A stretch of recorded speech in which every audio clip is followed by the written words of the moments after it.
The Pacers dream of their first NBA title very much alive. They're 2 wins away from a championship. Indiana was great last night. I mean, across the board, offense, defense, special teams, not really special teams, coaching. The Pacers lead Oklahoma City 2-1. And I look stupid for thinking that OKC would not have a challenge in this series. Picked them in 5, said maybe 6. This thing's going to 7. It is definitely going the distance.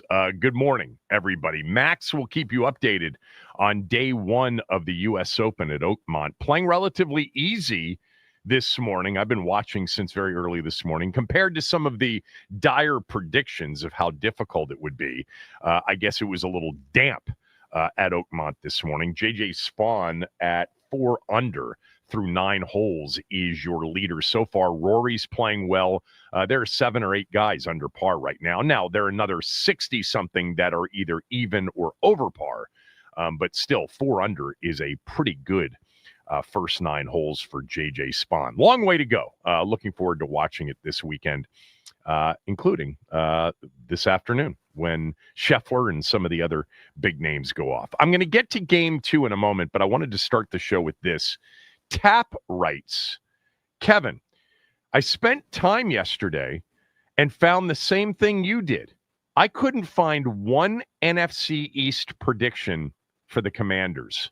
All Eagles. Seems crazy we're not getting more respect after winning 12 games last year. Tap, I'll remind you, we actually won 14 games, if you count 2 road playoff games, which were really more important than the 12 that got him there. No, the 12 got him there and allowed for that. I pointed out yesterday that, we're now into that time of the year where you start to see all of the, it used to be a race for some of us to Street and Smith and Sporting News, actual magazines that had all of the preseason predictions. I don't even know if they print Street and Smith anymore or Sporting News or any of those. But we are at that point in the football calendar where these are going to start coming out. All of the preseason predictions will start to come out, and obviously we'll get to many more of them in the days right before the season begins. But yeah, I pointed out that I think I had read like 10 different, and some of them were super obscure, NFC East predictions for next year. And by the way, I failed to point out, everybody had Washington as a wild card team, except for one, I think. I think there was one that I read that didn't have Washington as a wild card team. Look, first of all, none of it matters. They're going to go ahead and play the games anyway, regardless of what the predictions are. Secondly, we know this about the NFL. The NFL just changes so much. It's year to year. It's month to month. It's really week to week. Somebody like Washington last year is going to rise up from out of nowhere. It's going to be maybe it's in New England with Drake May in the AFC East. Maybe it is a Raiders with Geno Smith in the AFC West. Maybe it's Caleb Williams with Ben Johnson in year 1 with the new coach in the NFC North.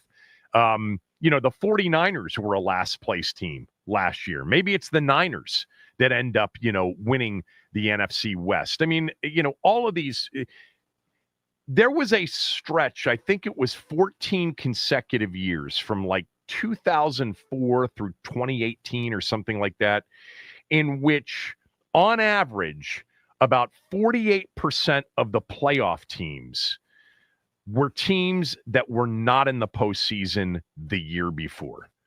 And therefore, in most of those instances, they weren't predicted to be playoff teams either.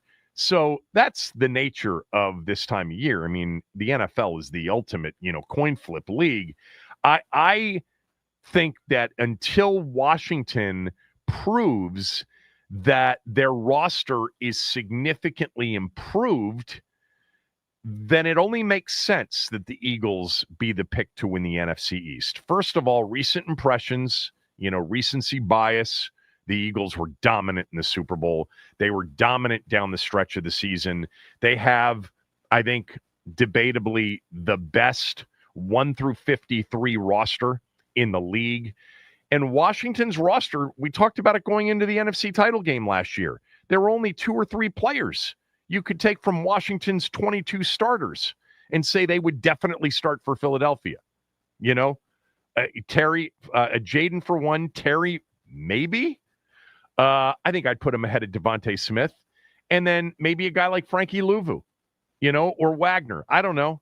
The Eagles were so good on defense. It'd be hard to take anybody from Washington's defense and put him into the starting lineup of Philadelphia's defense. But I get it. I guess one of the reasons I brought it up yesterday is I thought people who tend to follow the league for a long period of time will go out on a limb, and it's not even going out on a major limb, and predict things that are, maybe against the grain. And look, one of the things that would not be against the grain is that the NFC East has not had a repeat champion, as we all know, since 2004. 20 consecutive years of a new champion each season. And so the obvious selection this year, if it continues, it would be Washington. But again, none of this really matters. It really doesn't. They are going to play these games, and the season will develop and grind over 18 regular season weeks, 17 games in ways that we can't even imagine right now. That's the thing, is like all of the definitive, conclusive kind of opinion making this time of year. It's so silly when it comes to this league. The only thing you can count on, really, is teams that have great quarterbacks. But even then, you are susceptible to that quarterback going down and changing completely the team season. And that's the position that Washington's never been in and is now in. And that's the comfort, is that if Jaden Daniels stays upright and healthy, doesn't mean they're going to win 12 games again. Doesn't even mean they're going to be in the postseason again. Cincinnati's got Joe Burrow, and they weren't in the playoffs last year, but they did win 9 games, and they had a fighting chance down the stretch. And I think when you have that, when you've got elite-level quarterback play, that's what you're pretty much guaranteed of year in and year out if the quarterback is healthy. You're guaranteed to have a team that will more likely than not win more games than it loses. Even if it's like Cincinnati last year, 1 game more, which wasn't enough to make the postseason. Washington won 12 last year with a bad defense. But look at what they had at quarterback. Look at what they had as an offense because of that quarterback. I don't think we're going to get anything less than that offensively. I understand that the schedule on paper right now looks much tougher. But again, going into these NFL seasons, that's about the only thing you can count on. Buffalo is going to be a team that wins more games than it loses because of Josh Allen. Same with Baltimore, as long as Lamar Jackson stays healthy. Same with Kansas City, as long as Patrick Mahomes stays healthy. Cincinnati should still win more games than it loses, as long as Joe Burrow's out there throwing it to T. Higgins and Jamar Chase. And they had to fight to get there last year. Man, you go back and you look at Cincinnati's season last year, they lost so many games they should have won. They lost a game to Kansas City in week 2, remember? There was a penalty late in the game that crushed them. They had a missed field goal and got very conservative in overtime against Baltimore, ended up losing that game. They had that other Baltimore game that they lost when they went for 2 at the end. I think they went for 2 at the end and lost.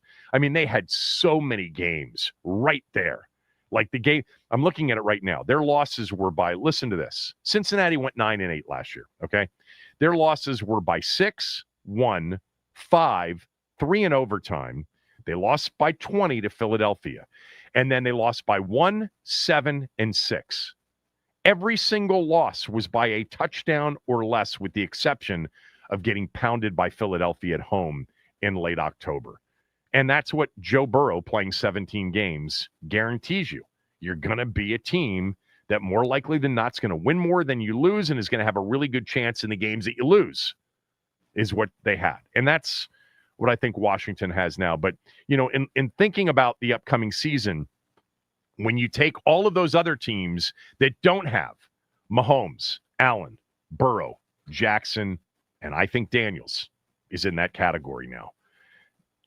It's basically a 7-10 to 10-7 league. You stay healthy, you got a chance to win 10. You don't stay healthy, you're probably going to win 7 or closer to 7. Maybe it's a 6-11 to 11-6 spread, somewhere in there. And you just don't know because you can't predict health. In looking at the NFC looks loaded, like it really does. We've talked a lot about that, with obviously the Eagles having maybe the best roster in the league. Detroit, 2 new coordinators, but a really good roster. In that division, the Packers have a decent roster. The Vikings have a decent roster, but questions at quarterback. Chicago has a good roster, questions at quarterback, but a new head coach. Tampa, well coached and a decent football team, but they're not elite at quarterback with Baker Mayfield. And then, Matt Stafford is close enough to that category of elite where you got to figure if he plays 17, the Rams have a good chance to win more than they lose. And I'd keep an eye on San Francisco this year. I think people have written their obit a bit too prematurely. God, there are some teams in the NFC. And obviously in our division, it's Philly and Washington in terms of the 2 best teams. I don't think there's any doubt about it. But you could certainly argue Dallas's roster is equal to or better than Washington's. But I'd take number 5 over Dak Prescott every day of the week, twice on Sunday. All right. Thank you, Tap. Yeah, we're going to see that. Who cares?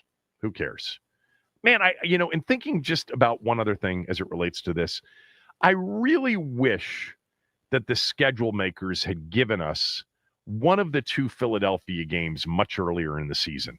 I didn't need it opening night because I think, week 1 is always a major head fake. But sometime, in October, early November, a heavyweight showdown in the NFC East. And instead, we got to wait until December 20th. One of the things that I loved about last year and talked a lot about it is just the idea that after kind of not being a part of the rivalries in the NFC East for so long because the team was so bad and so mocked by the other 3. I mean, Dallas-Philadelphia has been in the 21st century the rivalry in the NFC East. And then certainly the Giants and Eagles and Giants and Cowboys have played more meaningful games in the 21st century than Washington has with any of the 3 teams. And one of the things that I loved about last year is this return to kind of feeling like, hey, we're now a relevant member of the NFC East again. And what comes with that are heavyweight matchups against our, historical rivals. And it looks like last year was the beginning of maybe something where Washington and Philadelphia for the next several years takes over the top rivalry, position on the rivalry mantle in the NFC East. They played 3 times. When you play 3 times in a year, that's the beginning of something. That was kind of what Pittsburgh and Baltimore, how they started off. They played in the playoffs a couple of times head-to-head. Playing Philly in the NFC Championship game, not even in a wild card round game or a divisional round game, but in the Final 4, the Final 2 of the NFC.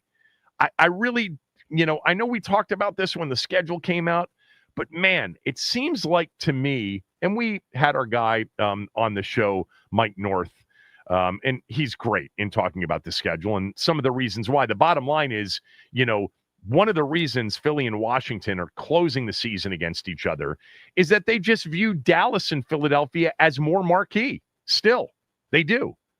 I would have loved to have had just give me one of those 2 Philly games much earlier. What if we get to December 20th? I mean, that's the 3rd to last game of the year. That may not be that game might be meaningless. And certainly the finale could be meaningless. But what could also be the case, obviously, is you've got 11-3 Philadelphia, 11-3 Washington, playing it out over twice over the final 3 weeks. That would be thrilling for sure. And, let's hope that ends up being the possibility. All right. Yeah. Tap, thanks for that. And I know that this time of year, this too. It doesn't mean anything, but it's justified. I mean, if I were being super objective and not having any sort of contrarian thought, utilized, I'd look at the two, rosters. I'd say, yeah, Philly probably wins the NFC East by a game over Washington. They go 12-5, Washington goes 11-6, something like that. But Washington ends up having a really good chance to be a 5 seed, the first wild card team, and play maybe, the NFC South winner again, like Tampa on the road in the first round, something like that. I certainly wouldn't pick Washington in the NFC any worse going into next year than, say, the second wild card team, which is what they were last year. I could certainly see a scenario in which the NFC West produces two high-level teams as well in the 49ers and the Rams. I could see that in the NFC North. We saw it last year, obviously, with Detroit and Minnesota. Minnesota is really an interesting squad. You have no idea what you're going to get with J.J. McCarthy. He's not played one NFL regular season game. By the way, you know who the backup is? Actually, I don't know if he's won the backup position, but Sam Howell is in Minnesota. And by the way, that is a great spot for him. A great spot for him. I do think he's got some talent. I do think he is a backup quarterback in the league. I think that there was some concern after he really looked horrible in his limited opportunities in Seattle last year that he might actually end up out of the league. But to be in Minnesota with Kevin O'Connell, that gives you, that's a top 4 or 5 situation for a quarterback. So if J.J. McCarthy doesn't, work out, or if he doesn't get healthy, could Sam Howell be Sam Darnold for the Vikings? I don't know that he could be Sam Darnold. Darnold had major flaws, too, that were really exposed in the final 2 games of the season last year. By the way, Sam Darnold went to Seattle. There have been stories written out of Seattle that Sam Darnold has not looked good, and a guy like Jalen Milroe, who they picked in the draft, could actually end up being the starting quarterback in Seattle. I find that hard to believe. They paid Darnold, not a lot. Darnold did not get, we talked about this towards the end of last year. Nobody lost more money in 2 games in recent NFL history than Sam Darnold did. Sam Darnold was headed towards a massive contract, and he was so awful against Detroit in that season finale for the number 1 seed. And then the game he had against the Rams in the postseason was a guy that, his flaws were exposed. He just doesn't see it quickly enough. He can throw it. He's mobile, and if number 1's there, man, he can zing it in there. But he doesn't see it quickly enough. And he was sacked, 8, 9, 10 times in that playoff game against the Rams, and threw the ball basically, to almost the other team 3 times in the end zone on 4th downs against Detroit. But anyway, Minnesota to me is an interesting team. So well coached, excellent defensively, well coached defensively, but of the teams in the NFC North, they're the ones with a big question mark at quarterback. I mean, I guess Caleb Williams is a question mark, but Goff, Jordan Love, you've got to expect Caleb Williams, if he's going to be anything, to take a jump this year with Ben Johnson. But we have no idea what J.J. McCarthy is going to be. Although McCarthy, too, like Sam Howell, as his backup or third stringer, has the benefit of having an incredible quarterback coach. All right, the NBA playoffs last night. I'm going to get to it in this next segment. That game was, I know that I sort of go overboard on these playoff games. That's about as intense defensively for 48 minutes by both teams in a game in any sport you will ever see. Why did Indiana prevail? I'll have the answer for you. My opinion next.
Halliburton on the drive. Can't get it. Toppin on the follow.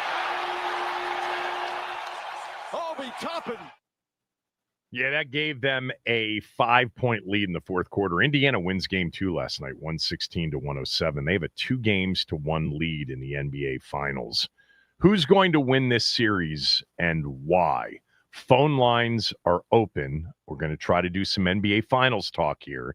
301-230-0980, 301-230-0980. Who's going to win this series and why? 2-1, the Pacers lead it. They are still an underdog in this series, even with a 2-1 series lead. But they won last night, and they deserved to win the game last night. Let me just say that these 3 games, the intensity of the defensive effort on both sides is just incredible. And now both of these teams have benches so that they can come in with players. You're not playing, 48 minutes. Even the star players are playing, 38 to 42, something like that. But the intensity of this game, the crowds in this series in Oklahoma City and then last night in Indy have been off the charts. I mean, this has been atmosphere, intensity, and at times incredible defensive basketball, and at times pretty good offensive basketball, and at times pretty sloppy. I thought Oklahoma City was incredibly sloppy last night. I'll get to that in a moment. But, kind of starts last night with, I think, Indiana's defense. We've talked so much about Oklahoma City's defense. I think they're one of the best defensive teams in a postseason I've watched in my NBA playoff watching life. They're certainly up there. They've got 9-10 guys that are all excellent defensively. They can switch 1 through 5 with any lineup they have on the floor. They're great on ball defenders. They're great, anticipatory defenders. They get, hands on balls. They deflect balls. They just wreak havoc. And I think undersold in this series and in this postseason has been Indiana's defense. It's excellent. They defend as well. I mean, Nembhard and Turner and Nesmith and Siakam, they can really guard as well. They come in with guys off the bench that are going to give you everything they have. Number one reason Indiana won last night is their 48-minute and at times full court pressure defense just wore Oklahoma City out. Oklahoma City ended up with a bunch of turnovers. I'm going to talk about that in a minute. But I think Indiana's defense was number one. Number two, Tyrese Halliburton came out last night with the intention of not having a 3-point or a 4-point or a 5-point first half. He was outstanding in the game. He was aggressive, and his aggressiveness as a scorer made it so much easier for the other 4 players on the floor. He ended up with 11 assists, 22 points on 9 of 17. This was not a 2 for 7 performance or a 2 for 8 performance. He had 22. He was 4 for 8 from behind the arc. He had 9 rebounds, 11 assists. He was 1 rebound away from a triple-double, had a couple of steals. He was outstanding. The bench for Indiana outscored Oklahoma City's bench 49-18, led by Benedict Mathurin. He was sensational. He's had some moments during this postseason. I'll be honest with you. Before this postseason began, because he was hurt last year, I didn't really know that he was this good. I just don't pay attention that much to the regular season. He was so good last night. In fact, when you watch Benedict Mathurin, who was the 6th pick in the 2022 draft out of Arizona, he has, I think, the ability to be a number 1, worst case, a number 2 on a contending team. He's that good. He is just a flat-out bucket getter. I mean, he really can score. He had 27 off the bench last night in 22 minutes. He was outstanding. TJ McConnell, we've talked about him during this postseason. God, he was good last night. He had 5 steals in 15 minutes. 5 steals in 15 minutes. One player. 3 of those steals were on inbounds passes that led to easy buckets. He was great. Man, is he he probes, Steve Nash style.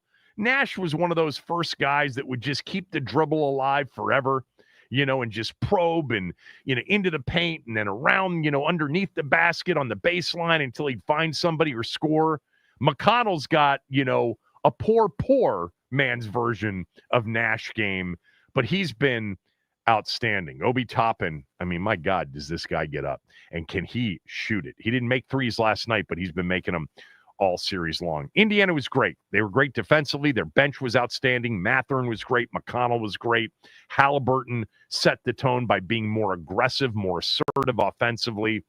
And then we get to Oklahoma City. Look, they had, an 8-point lead at the end of the first quarter. They had a 5-point lead going into the fourth quarter. A couple of things. Number one, Jalen Williams right now, who is considered to be kind of the number 2 on OKC after Shai Gilgeous-Alexander. I actually think down the road, Holmgren's going to become a star, a legit star. Jalen Williams is very, very up and down.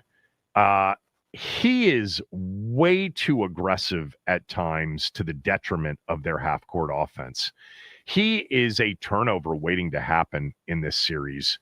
And he's also capable of getting 26 points, which he did last night in his best shooting game of the series. He missed some key free throws, though, for sure, when they were trying to get back into the game at the end. But I sometimes just sense that Jalen Williams he's really good. I just don't think he feels the game at times as much as he should. And I think there were some real throwaways and bad plays by Jalen Williams. At one point, I think I texted Legler in the first half, and I said, Jay Williams is an absolute mess right now. And from that point forward, he basically went and scored in like 23 points. I think he had 3 or 4 points at the time, and he had 3 or 4 turnovers, and then he went off the rest of the game. But his game right now has to be more consistent and more buttoned up, or they're going to struggle to win in Indiana. And they got to win one game in Indianapolis to win this series. SGA last night, look, bottom line is he got worn out. And this would be the thing for me that was most frustrating. I bet Oklahoma City last night laying 5.5. I've bet them in every single game, so I'm now 1-2 in the finals. I did not bet them to win the series. It was such a heavy price. I almost put money on them to win in 5 at +3 something. I forget what it was. I didn't do that. But I had them last night laying the 5.5. I think right now that Oklahoma City's being outcoached. Look, Rick Carlisle does that to a lot of people. They came out last night and they basically, this was like, you don't see full court pressure at the NBA level for 48 minutes. Now, it's not like they're going like full court press and we're trapping and no, it's picking up full court, man to man. You basketball people are going to understand when I say this. You've got to look to throw over top of that kind of pressure. Using a big like Hartenstein or Holmgren, coming down to the free throw line area, throw it over the top of the inbound pass defender and let him a big guy turn and either make another pass, or if he's got to go back to your ball handler, that's fine, but you've created some space. They're inbounding the ball consistently right underneath their own bucket. And then you're asking whether it's Jalen Williams or, I think even more importantly, SGA to handle the pressure by themselves with the dribble. It's too much work. Asking Shai Gilgeous-Alexander to bring the ball up against intense full court pressure over the 42 minutes he was in the game, and let's say he was responsible for bringing up the ball 50% of the time. It's too physically draining. Stop doing that. Throw over top and make them pay for the pressure. And they're not doing that.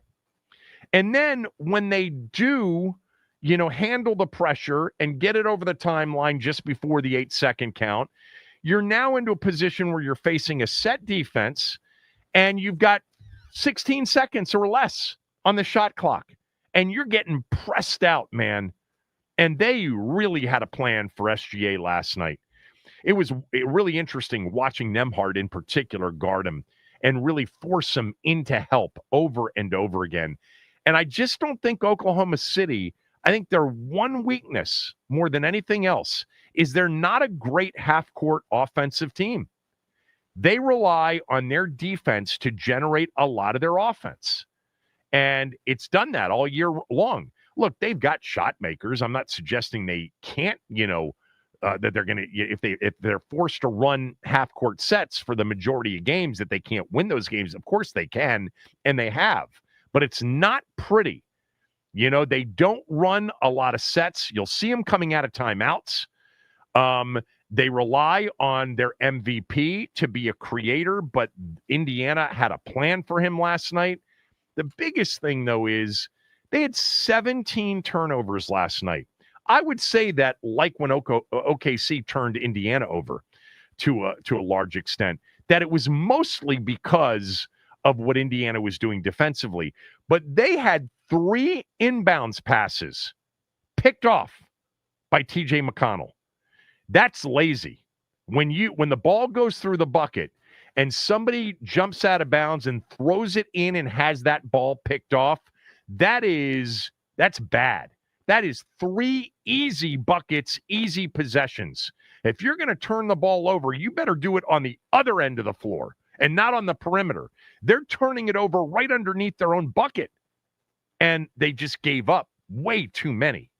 There was a stretch in the fourth quarter. It was 95-91 OKC. They had multiple possessions to go up 6, and they turned it over on multiple possessions. Jalen Williams had one of his horrific turnovers, and they threw the ball inbounds to McConnell, who laid it in, and the score was tied. Can't do that. I would say out of the 17 turnovers, Indiana was responsible, don't get me wrong, for a big portion of them. They had 13 steals, but some of those steals were hand-delivered by OKC. You can't throw the ball in underneath your own bucket to the other team. You're an NBA team. Have something to get the ball in bounds. But I can't believe they don't use their bigs against that pressure.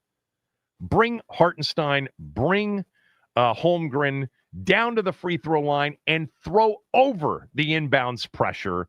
Let those guys, by the way, Holmgren can bring it up. And if you're bringing it up against, say, a Siakam or a Bryant or a Toppin, that's easier than SGA trying to bring it up against some of the pressure that Indiana's throwing on him. And it's too much for him to do it.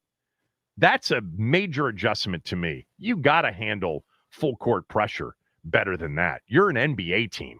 What are you doing? They turned the ball over 5 times in the backcourt. In the backcourt. Can't do that at the NBA level. And even beyond that, when they are getting the ball up court, it's against intense pressure that's burning a lot of the shot clock.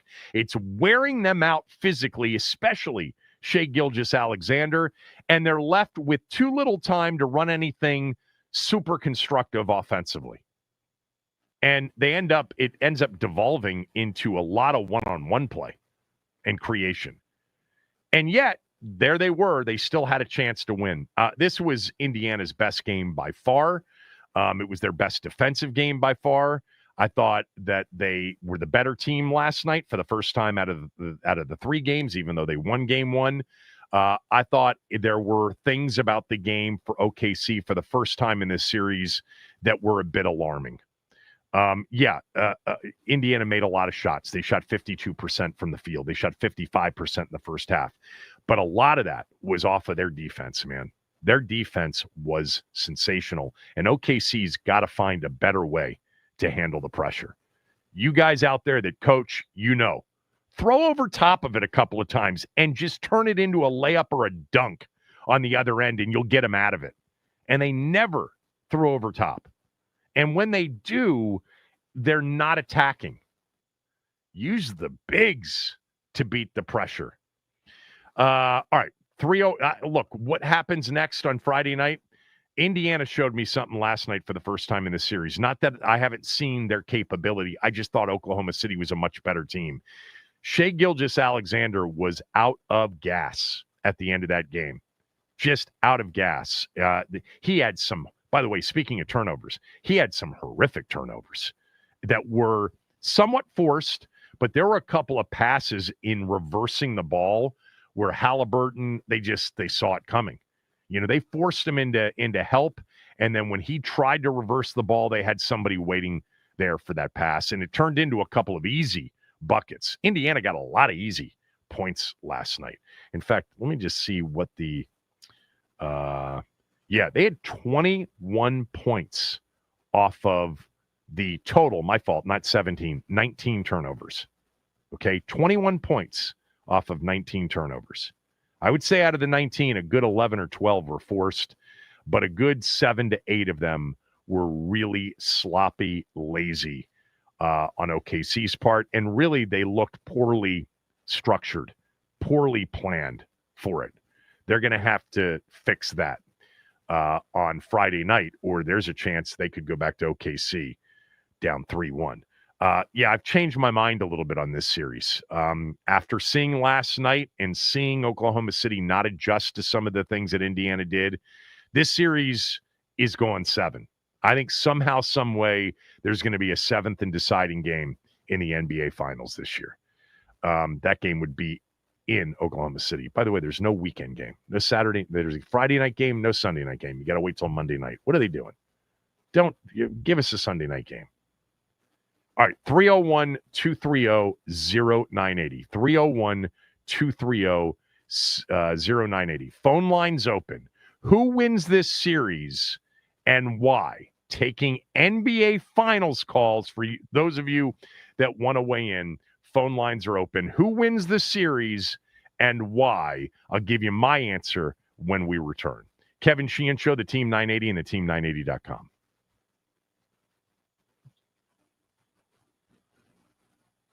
All right. As you just heard, the Indiana Pacers are able to pull away with the win versus Oklahoma City. 116-107 is the first NBA Finals home game for the Pacers in 25 years, and the place was rocking. Benedict Mathurin scored the most NBA Finals points off the bench since Jason Terry with 27, and the Pacers improved to 8-0 in the playoffs when Caitlin Clark is in attendance. Per Adam Schefter, the Bengals' first-round pick Shamar Stewart has left mandatory minicamp. This following a disagreement in contract language that would allow the Bengals to void future guaranteed money. As for a U.S. Open update, J.J. Spawn out in front with 4 under. He's through 12 holes. Gary Woodland right behind him with 3 under through 9. Adam Scott, Siwoo Kim, Thomas Dietrich, and Thriston Lawrence all sit at 2 under. The Nats, they lose to the Mets by a score of 5-0. Rough night for Jake Irvin as he gives up 5 hits and 4 earned runs. Today, they will be taking on the Mets in a day game. First pitch is at 1:10, and Nats on deck with Charlie and Dave at 6:40. This update is sponsored by the Team 980 YouTube page. Just open the app, type in the Team 980, and hit subscribe. Kevin Sheehan is live from 10 to 1, and Craig Hoffman from 4 to 7. Don't forget to like the stream and turn on notifications to stay up to date on all things DC sports. And that's what's trending.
keep you up to date on the U.S. Open first round at Oakmont. Also, clearly, what goes on at Minicamp in the final day. Noah Brown got injured yesterday. No details on that as of now, but if we get something, we will let you know.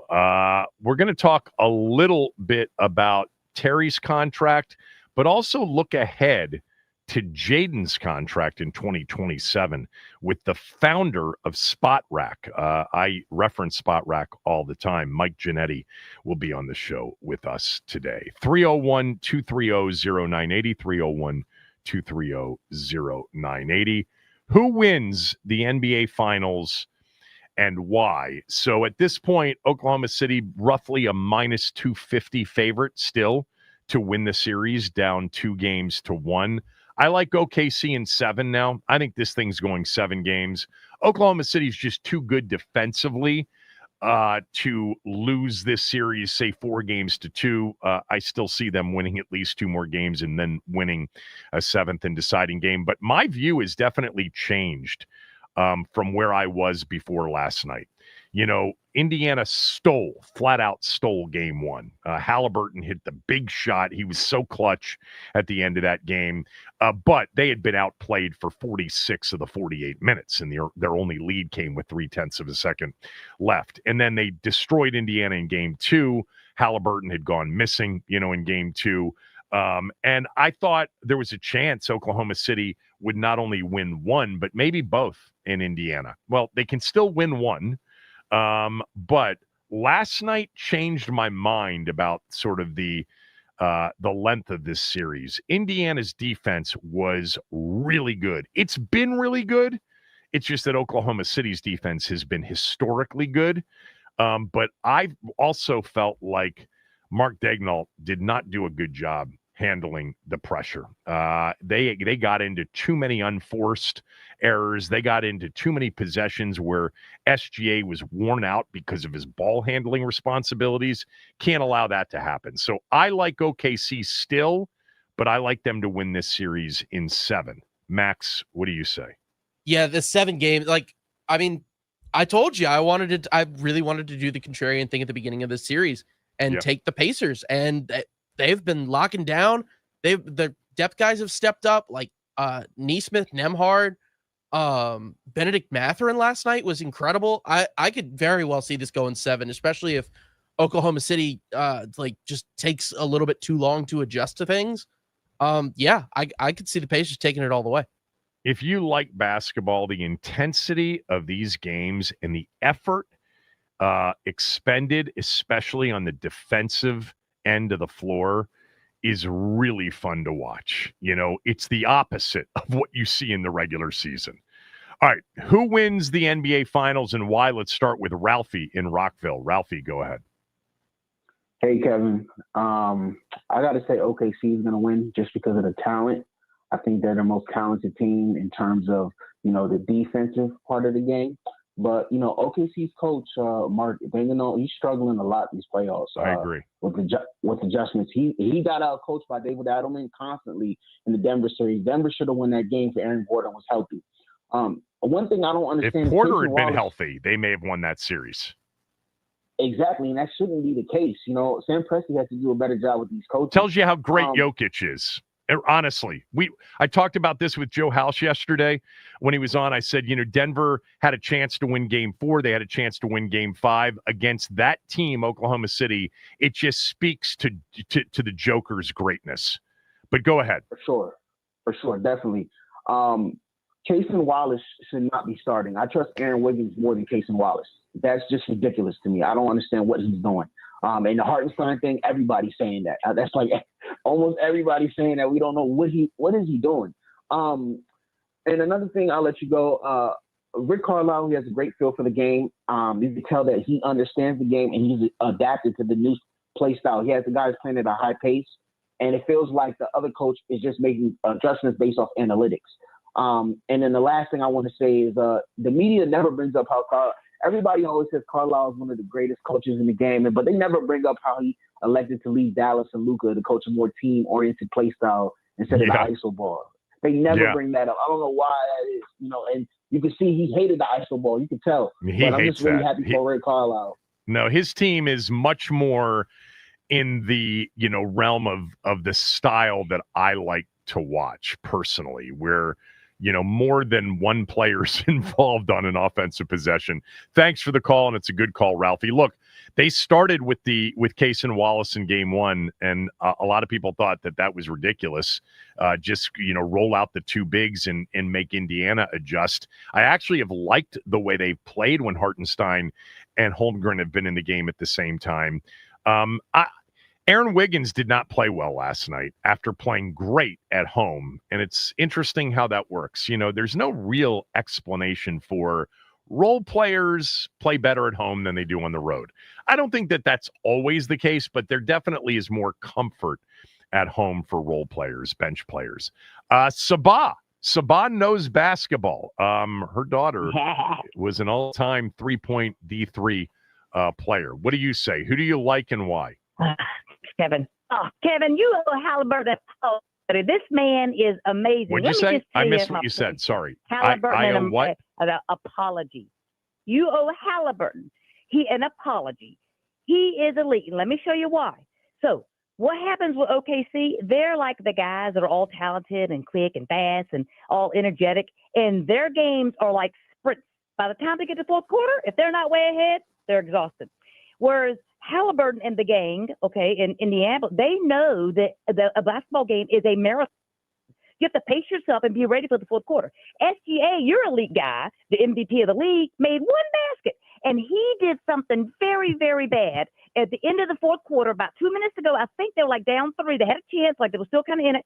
And Halliburton, the guy who's just a regular guy, he actually was running out of time, turned on the corner and just threw up a 3, knowing it wasn't going to go in. Well, SGA watches it while Halliburton goes and gets the rebound, and then they end up getting fouled.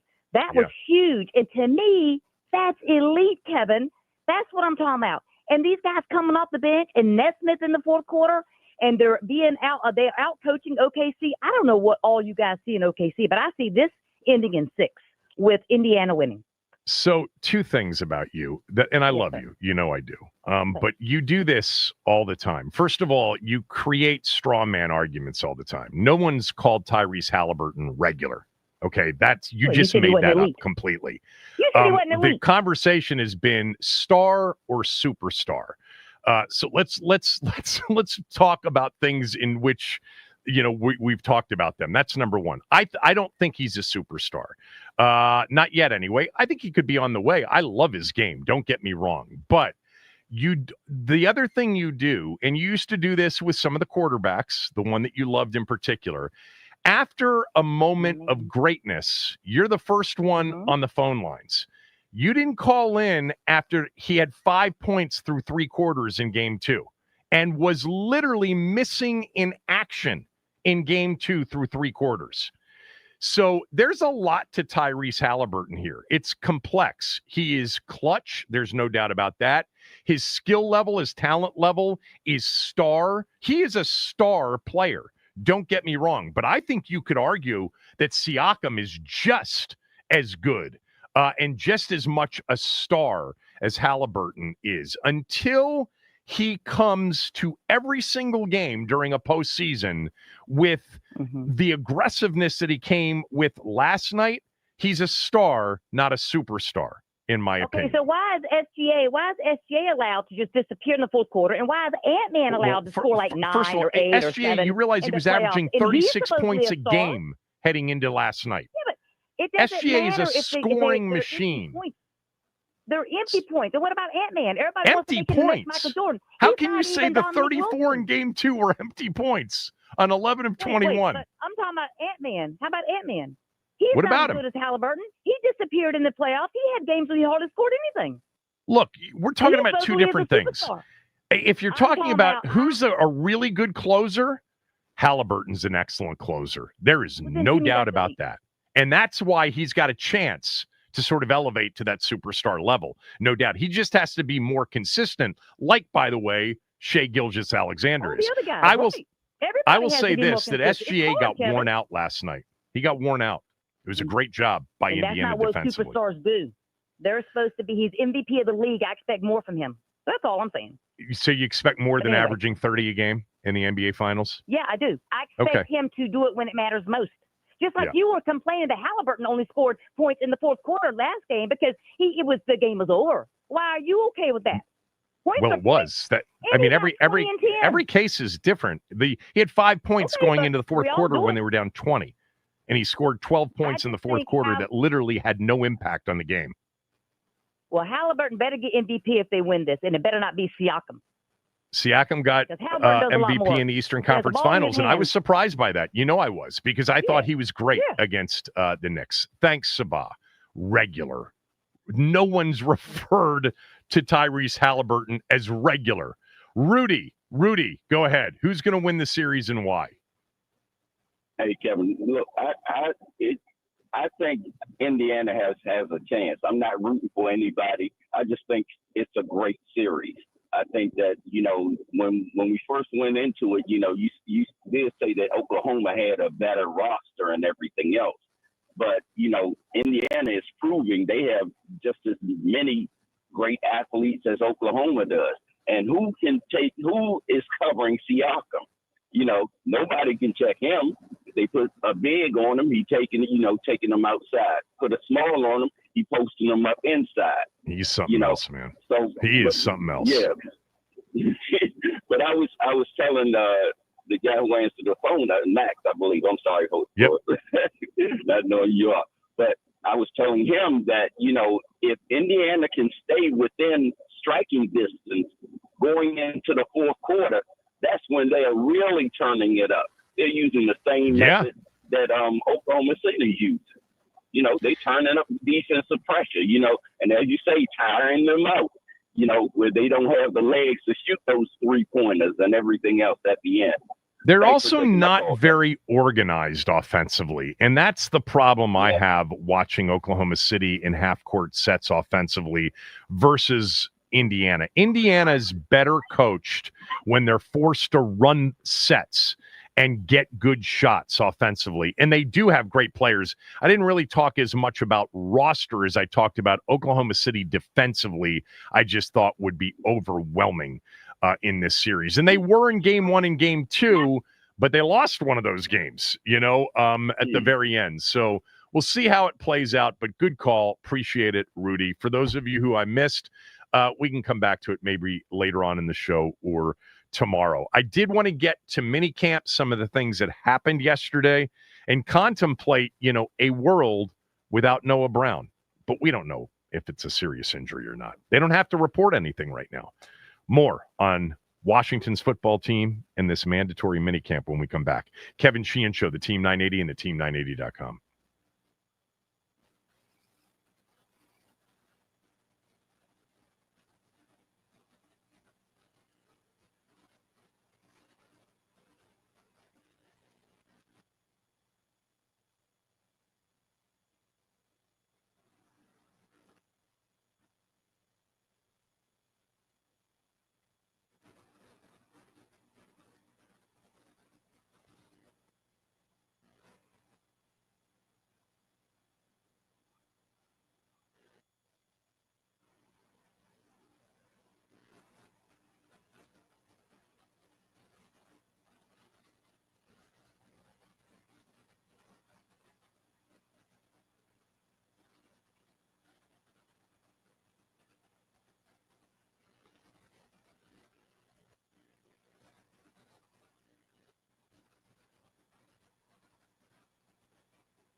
So this last day of minicamp today out in Ashburn is going to be a quick one, at least according to the schedule. And then Dan Quinn will likely talk after practice. And I'm sure he'll be asked about the health of Noah Brown. Noah Brown yesterday was carted off the field. You hate to see anybody get injured this time of year. I guess there was a catch and a go to the ground. Then he got up and then he needed help walking off the field. And then eventually a cart came out and got him. He tossed his helmet out of frustration. But this time of year, just so you know, there's no requirement to report anything about injuries. So whether or not they'll say anything, it's June 12th. They don't have a game. There's no competitive advantage gained necessarily. But, you know, Noah Brown coming off what he came off of in that Tennessee game, the kidney injury, which was very acute and very in the moment scary for everybody involved. But he was able to, you know, mend from that. They signed him. He was a favorite last year, no doubt, of Jaden Daniels. So fingers crossed that Noah Brown will be okay. Meantime, Marshawn Lattimore back yesterday. He spoke. He talked about being timid last year and not being himself. I think that's obvious. We saw that in the player. He was injured, didn't even get into the lineup, you know, until a couple of games after he was traded for, then sat another couple of games, then returned for the postseason and didn't play well. He was not 100% healthy. He was not 100% acclimated. We need to see that this year. He said some nice things about Trey Amos yesterday. Lattimore did. By the way, he said he's feeling much better and feels right now. So that's good news. It's June 12th for what it's worth. But I was thinking about Trey Amos in particular because he was a player that certainly could have gone in the first round and didn't go until, you know, the end or towards the end of the second round. You know, you can't have high expectations for rookie corners. The majority of the time, it is a position that needs time. It is a position that coaches end up not feeling totally comfortable without the reps and the experience. It's much different than in college at that position. Schemes are much different. Like, I like Trey Amos's talent. We talked a little bit about him before the draft. I like that they picked him. I had no problem with them picking him where they picked him. I thought it looked like tremendous value. We'll see. But I don't have super high expectations for Amos in his rookie year. The Sauce Gardners and the Pat Surtains of the world are the exceptions to the rule. You know, even the year that Mikey Sanderstill had last year, much more of exceptions to the rule. You see corners come around in year 2, year 3. It is a position of experience. Running backs, rookies, they thrive. Sometimes you get rookie wide receivers that can thrive. You get rookie pass rushers who can thrive. But in the true thinking, scheme related, big adjustment related to NFL wide receivers and NFL passing schemes, corners tend to take time. Look, he may be the exception to the rule. Maybe he ends up being Surtain or Sauce Gardner. Keep in mind, those guys were super high draft choices. But maybe he ends up being Sanderstill. Sanderstill was outstanding last year as a rookie. Outstanding. It does, though, like overall defensively, and these are our biggest questions about our football team, is did they get better defensively? Certainly based on where they were last year with Benjamin St-Juste, with Mike Davis, who they signed, remember, from the Chargers. And this time last year, we weren't sure what that meant. We thought veteran corner, he's probably going to play. You know, they obviously had a rookie second-round pick that they really liked in Sanderstill, but there was no, you know, discussion that he was going to be a major factor as a rookie. You had Emmanuel Forbes this time last year. Let's not forget. There was still some hope that maybe, you know, Forbes would develop into, you know, a level in which he was drafted. Obviously, that did not happen. But it looks different this year. It just looks a lot different than what it looked like last year. There's no guarantee that it will be different because I think 100%. The corner position this year, the production of it in 2025, based on typically rookies don't break out at that position rookie year. There are exceptions. I've mentioned some of them. The Surtans, certainly the Sauce Gardners. Go back to Patrick Peterson, which was 2012, 2011, 2010, somewhere around there. Sammer still had a really good year, but this comes down to Marshawn Lattimore. We may find that Amos was ready, and it's Amos and Sandra still and Igbenogany or Jonathan Jones. But by the way, adding Jones into the equation too, you've got a veteran corner, along their overall skill level, talent level is a better situation than they had last year. But to me, their back end play really hinges on Marshawn Lattimore. They have a Pro Bowl caliber corner. He has played at a very high level in the NFL. That's what they traded for. They need to see that. And if you get that from Lattimore in 2025, imagine how much that helps Sandra still. Imagine, the benefit and the time you're able to give to Trey Amos. Lattimore is the key, man, to that back end. Now, what's always the key to the back end is the front end and what kind of pass rush pressure you get and how well you can stop the run when you can put them into more predictable down and distances. You start giving up 4.5, 5 yards per carry, you're off balance. You don't know what's coming next, and that could be very difficult. We saw a lot of that last year when teams had Washington defensively in a bind and off balance and not knowing what was coming next. And that really started more often than not with the ability to rush the football. Lattimore, huge key to 2025, because I can't sit here, without some hope or wishing that Trey Amos is going to be a major factor as a rookie. It just usually doesn't happen with rookie corners. The other thing, too, is just will they be in a better position with Will Harris than they were with Jeremy Chin? Who knows? All right. We will keep you posted on what's going on at camp. Dan Quinn expected to speak sometime next hour.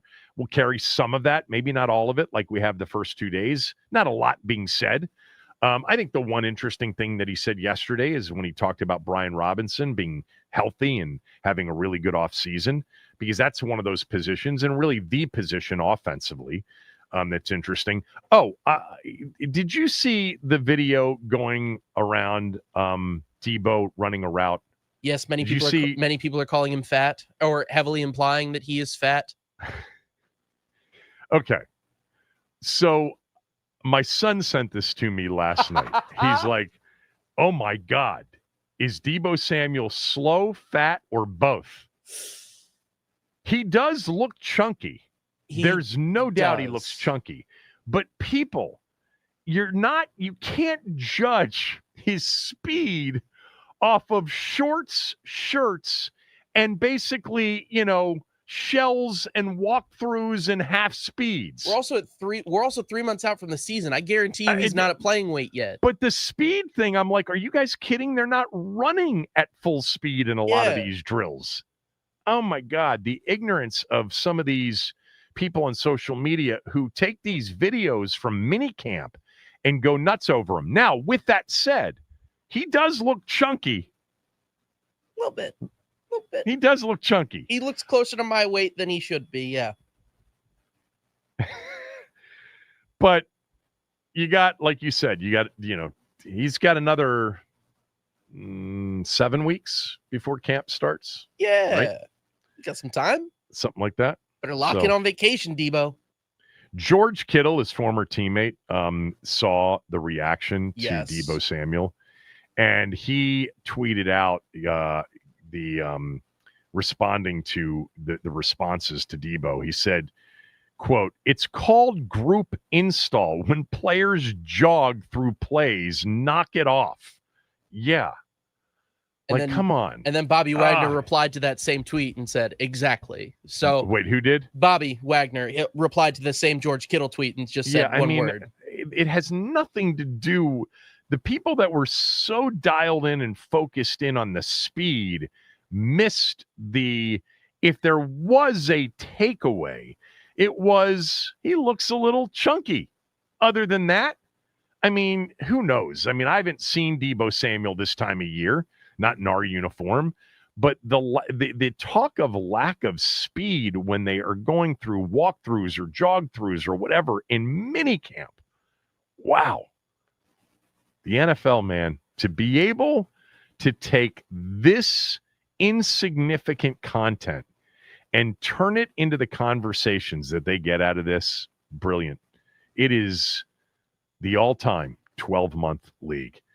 All right, we're going to take a break, and when we come back, we're going to talk to Mike Giannetti. He is the co-founder of Spotrac. He's got thoughts on what Terry McLaurin's contract should look like, and we'll look ahead to 2027, because 2 years from now, Jaden Daniels very likely is the highest paid player in the history of the league. That's next. Kevin Sheehan Show, the Team 980 and the team980.com.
All right, joining me right now is Michael Giannetti from Spotrac. I talk about and reference Spotrac all the time, including a lot on yesterday's show and looking at sort of what Washington has moving forward beyond what would be the biggest signing of the Josh Harris era, which would be a Terry McLaurin contract extension. But Michael spends a lot of his time thinking about this as the co-founder and editor at Spotrac. So where do you think Washington is with Terry McLaurin right now? And what do you think happens and what a deal eventually looks like if it gets done? I think it's pretty positive. We're in the dog days here of the off season where, for some teams things are low, for some teams, things are ramping up. And for Washington, this is clearly the takeaway in camp. The financially speaking, certainly every offseason for the past 3 or 4, this wide receiver position has ramped up financially speaking. And the DK Metcalf contract in Pittsburgh, I think, is the one that we're all kind of pointing to here and looking at and saying that's the one that McLaurin and his camp have really kind of hung their hat on heading into this negotiation table with Washington. So, he's a year younger, DK. There's, some similarities in terms of usage, but around the ballpark of the 30 to 33 million a year, at least for the next couple of seasons, seems to make sense for this conversation. It's the guarantee stuff, as you probably know, where most of these discussions get caught up. And with Terry heading towards age 30, with the Jaden Daniels contract not super far away, right, March 2027, right, there's at least some concern for pause to just how far down the line can this organization take a near 30 wide receiver when they're going to have to backfill, certainly at this position for the next couple of off seasons, just to continue to ramp up. So 30 to 33 a year, does that mean 60 to 70 guaranteed at least at signing? That's probably the initial number, but the McLaurin camp is likely looking for all of those numbers to be higher and greater. Yeah, the DK Metcalf deal has been referenced before. He's also 27. Terry's entering his early 30s with this new deal. Is that what you believe is playing into, something that even Dan Quinn yesterday described as, contentious? Is it his age and maybe even to look at it beyond age, where Terry kind of ranks among the really good receivers in the NFL?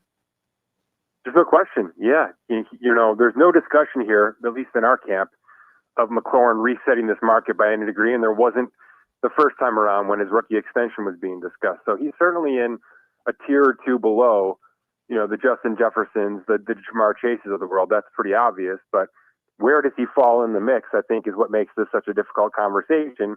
And it's why somebody like Metcalf can at least be comparative in terms of these negotiations, because I don't think anybody's felt that way about Metcalf in his time in Seattle. There's always been a need for a Tyler Lockett and then for the draft pick of an Jimmy Smith and things like that. And I feel like that's exactly where we're headed with this Washington wide receiver arsenal, which has already happened, right? They've acquired Deebo Samuel. There's been draft picks each of the last couple of off seasons. That's not going to stop over the next 2 or 3. So it's just how can we complement a McLaurin contract with all the other necessities, financially speaking, we're going to have to do over the next 3 off seasons. You mentioned something, and I've talked a lot about it the last couple of off seasons when you get into those dog days and you're doing things like lists and rankings of different position groups. And I love Terry, and I think Terry's a number 1 wide receiver, no doubt. But you mentioned it. He's nowhere near in the class, in my opinion, of Chase and Jefferson. And then you get into, whatever your tier 2 and tier 3 are. I'm curious as to how you see it after Chase and Jefferson, because I think there's, maybe A.J. Brown is next in line, and then there are like 8, 9, 10 guys. I described it yesterday. You throw them all into a hat, and you'd be happy with any name you pulled out. How do you see it sort of after that true elite tier? That's about right. And that's why I think this is extremely complicated for both parties. Yeah. Because it's a bit of wild, wild west for 12 or 13 names. And if you look at the longer list of wide receiver contracts that we have, available right now, it is sort of all over the place a little bit here. There is a bit of a drop off, after the CeeDee Lamb, Tyreek Hill conversation. And Brandon Ayuk, I think, is a name that's going to fall into the top of this category. He's nearly $25 million a year. The guarantees are strong. They're in the $70 million mark. He's certainly younger and has a little bit more to him in terms of production, but that's probably the going top number for where things are going to live here in terms of some of these bigger tier 2, tier 3 wide receivers over the course of the next couple of off seasons that are trying to stay well below, speaking from the team standpoint, well below the Jamar Chase and the CeeDee Lambs of the world. But yeah, there's a lot to be said here for where this market has gone and where the market will continue to go now for the next couple of off seasons. It's such a loaded position. I don't think we talked about this position the way we have the last few years, 10, 15 years ago. I'm curious, who do you think, if I told you within 5 years, somebody, went to the top of the list by a lot, like Chase did in the most recent deal, tell me who that would be. Great question. You know what, Kevin? What we struggle with over here quite a bit is we're waiting for this position to burst, the bubble to burst on this money, because it's such a combative catch-22. You've got number one wide receivers that you absolutely feel like you can't live without, and you're going to pay him $40 million a year. And at the same time, you need 6 of these guys, right? You need at least 6 wide receivers to go around. So it's financially, it's sort of beating itself up a little bit to have 1 or 2 great wide receivers and then need 4 or 5 more to carry throughout the season. So to get to your question, we don't have a great young wide receiver right now that is a shoo-in to do this. So, are we looking at Marvin Harrison Jr. this year and seeing if he takes a step forward? That's probably, number one. But look, Garrett Wilson, Drake London, these guys who are in conversations right now, they're not going anywhere near the top of this market. So I think we're in for a bit of a dial back. Is there a veteran that can maybe go ahead and do this?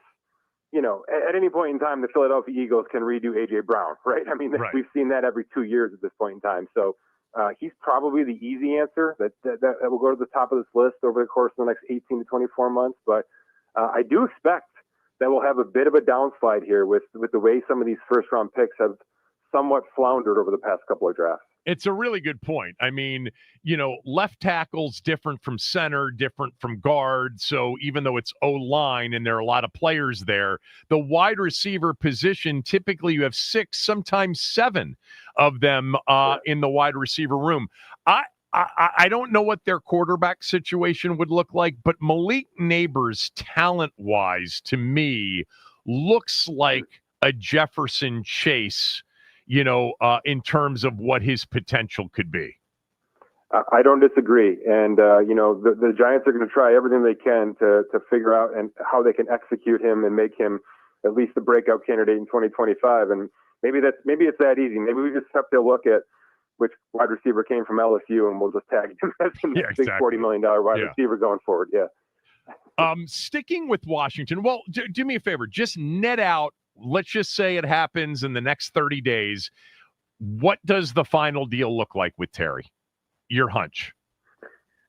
I think the compromise is going to be term. So if there's 1 year left, we're going to add 3 to it.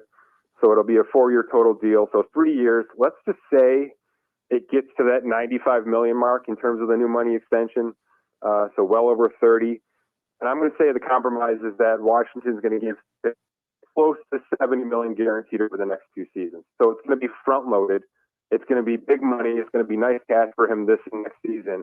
But the practicality of the contract will end essentially after 2026, and there'll be an option going forward from there when they're going to have to start thinking about $70 million a year for Jaden Daniels. Yeah, well, that's what I was going to get to next, because I talked about this yesterday, that, part of what's going on here is there's a lot of things potentially going on. They paid $6 billion for the team and needed 20 plus limited partners to do it less than 2 years ago. They've put 75 to 100 million into the existing stadium. They have an RFK site with a lot of expenditures, towards that over the coming years. And then we have this contract that could get signed as early 2027. It's the first time they can extend Jaden, which I've said the last, couple of weeks, the odds favor that will be the largest deal ever done in the history of the game when we get there. So tell me, A, if you agree, B, what you think it'll look like when we do get there. I'll go one step further. I'm going to agree with the timing. It has to be done immediately, in my opinion. That's just how you get in front of these things. Yep. Before something else big comes behind it or even right next to it. So March 2027 is when we start talking about this thing for real, maybe even sooner in terms of the month. But look, we're headed towards a Lamar Jackson contract, maybe within the next couple of weeks here, which I think is going to break every top milestone for the quarterback position. It feels like that's where we're headed with that contract. So the current standard will be a new standard soon. And then we talk C.J. Stroud next year. I expect any kind of bounce back from him means he resets this quarterback market again at the top of the board in 2026. So the number setting up for 2027, which not only is it going to be Jaden Daniels, Kevin, but we're going to have a Patrick Mahomes conversation in 2027 because that little pot sweetener that Kansas City did over the next 3 years or so will be coming due. And he will no longer be a $55 million cash quarterback and will need basically a tear-up brand new contract. So we're going to have Jaden and Patrick Mahomes negotiating essentially simultaneously for the next big quarterback contract. And that's bad news for Washington, in my opinion, because things could really get ugly if you've got those competing balances happening at the same time. Yeah, and you're not even mentioning the other 5 quarterbacks that were taken before in the top 12 of the 2024 draft and how, maybe 1 or 2 of those guys developed. The other thing that I was talking about recently was just, this is going to be the biggest player, contract this new ownership has done, Terry's extension. And then what's next? Before we get to 2027, I would imagine, and I'm curious if you agree, they're going to have to give Tunsil an extension next offseason. He'll have 1 year left on his deal.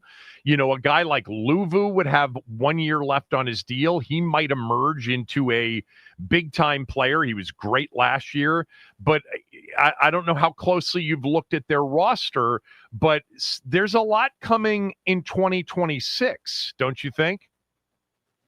Yeah, I know. By the way, if Debo works out, he's going to be another wide receiver contract we talked about because there's something to be said about not letting this contract void next March and just kicking out a year or two with an extension as well. So yeah, there's names. I wouldn't say that it's a dire situation. We certainly are following teams that are going to have a lot more to deal with over the course of the next 18 months. But yeah, needing to sign a left tackle, needing to lock in a couple of wide receivers, and we'll see what happens with Luvu. That's generally a position that teams wait on a little bit. Yep. But for sure there's mouths to feed, and timing-wise, as we're discussing here, you want to get this stuff done before you have to deal with the quarterback, and you want to be able to jump ahead of that. So I would expect they'd continue to have the gas pedal down as long as the finances from the top down, allow for it at this point. All right, I'll finish up with this, a position that's obviously gotten a lot of attention in this offseason. It started with the Crosby deal, then the Myles Garrett deal, and the Hendrickson situation in Cincinnati, TJ Watt holding out, Parsons in Dallas. How do you think the whole edge rusher market shakes out when all of the deals are done, let's just say in the next month? Funny because they're all kind of competing against each other, but they're not really competing, right? They're all super unique in terms of where things land with their team, with the player respectively age-wise. If we just separate the Parsons situation, he's being a good soldier about this because he knows exactly how this is going to play out, right? He has watched this happen with Dak Prescott twice and with CeeDee Lamb now in the course of the past 18 months. Right. He just has to sit on his hands, let his agent do great work, and wait out Jerry Jones, because Jerry Jones just likes to wait until the last minute, maybe till that Netflix documentary drops about Dallas about August 19th. And then he's going to announce the biggest defensive deal in the history of football, which he loves to do. I don't understand the philosophy, but, if he can afford to do stuff like that, God bless him, because Micah Parsons is about to be, a $42 million per year, $140 million guaranteed edge rusher, and really break the entire model in terms of defensive contracts. So that seems to be isolated for those reasons. You start talking TJ Watt, it's not about the player, it's not about the production, it's just about where that team is headed over the next 3 years. There's so many question marks, and they're renting, not buying right now for most of that roster. So he's a $35 million edge rusher, even at his age. It's just, do the two sides really want to do that to themselves right now and then have things maybe go south for the first time, really, in decades in Pittsburgh. Similar but different conversation with Trey Hendrickson, which is Cincinnati as a front office just, sort of competes against themselves too much. So they're in a very similar conversation contractually as Washington is with McLaurin, right? There's an age conversation, there's a financial conversation, but at the end of the day, it's really going to take 2 for $70, right? 2 for $70 over the next 2 seasons to get Trey Hendrickson to stick around and be happy and do his thing for Cincinnati. I expect that one to get done. And then we'll see what happens elsewhere with this position, because really this has been a devalued position in the middle class. You're seeing a lot of teams punt on these contracts, let players go to free agency, go back to the draft and get a couple of players every offseason versus going this route. So it's similar to maybe the wide receiver. You've got a really nice 1% at the top who are continuing to push things, and a lot of teams that are saying we're not going to go $20 million a year on an edge rusher when we can go back and get 4 for $20 on rookie contracts.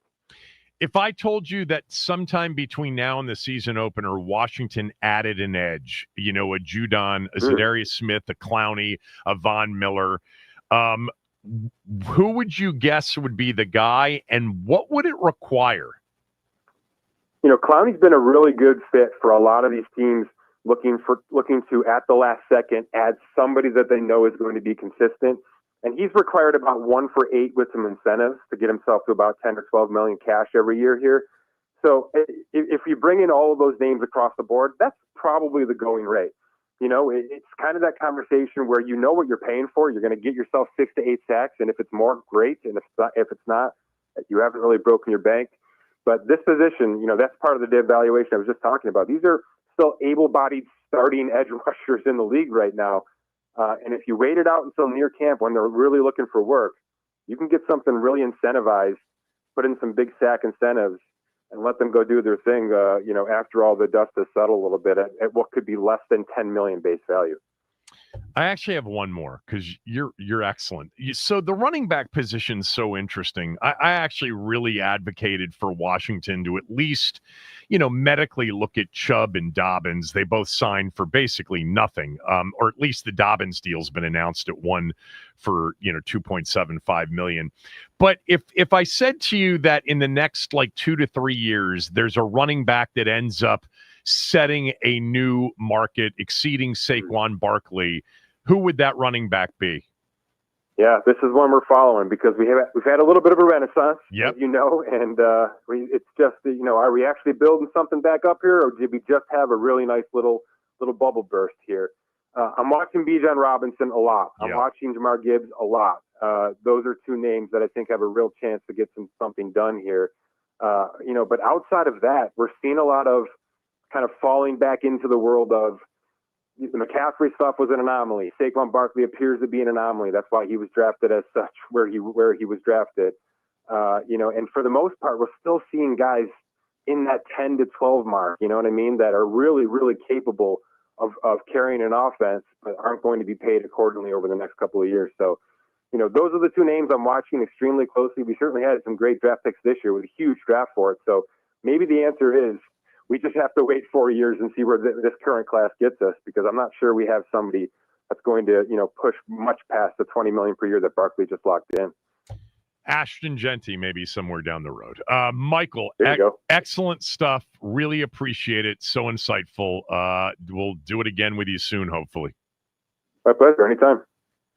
Mike Giannetti, everybody. Spotrac. I think that's the way you pronounce it. Max and I were debating that between the break. It's what it looks like to me.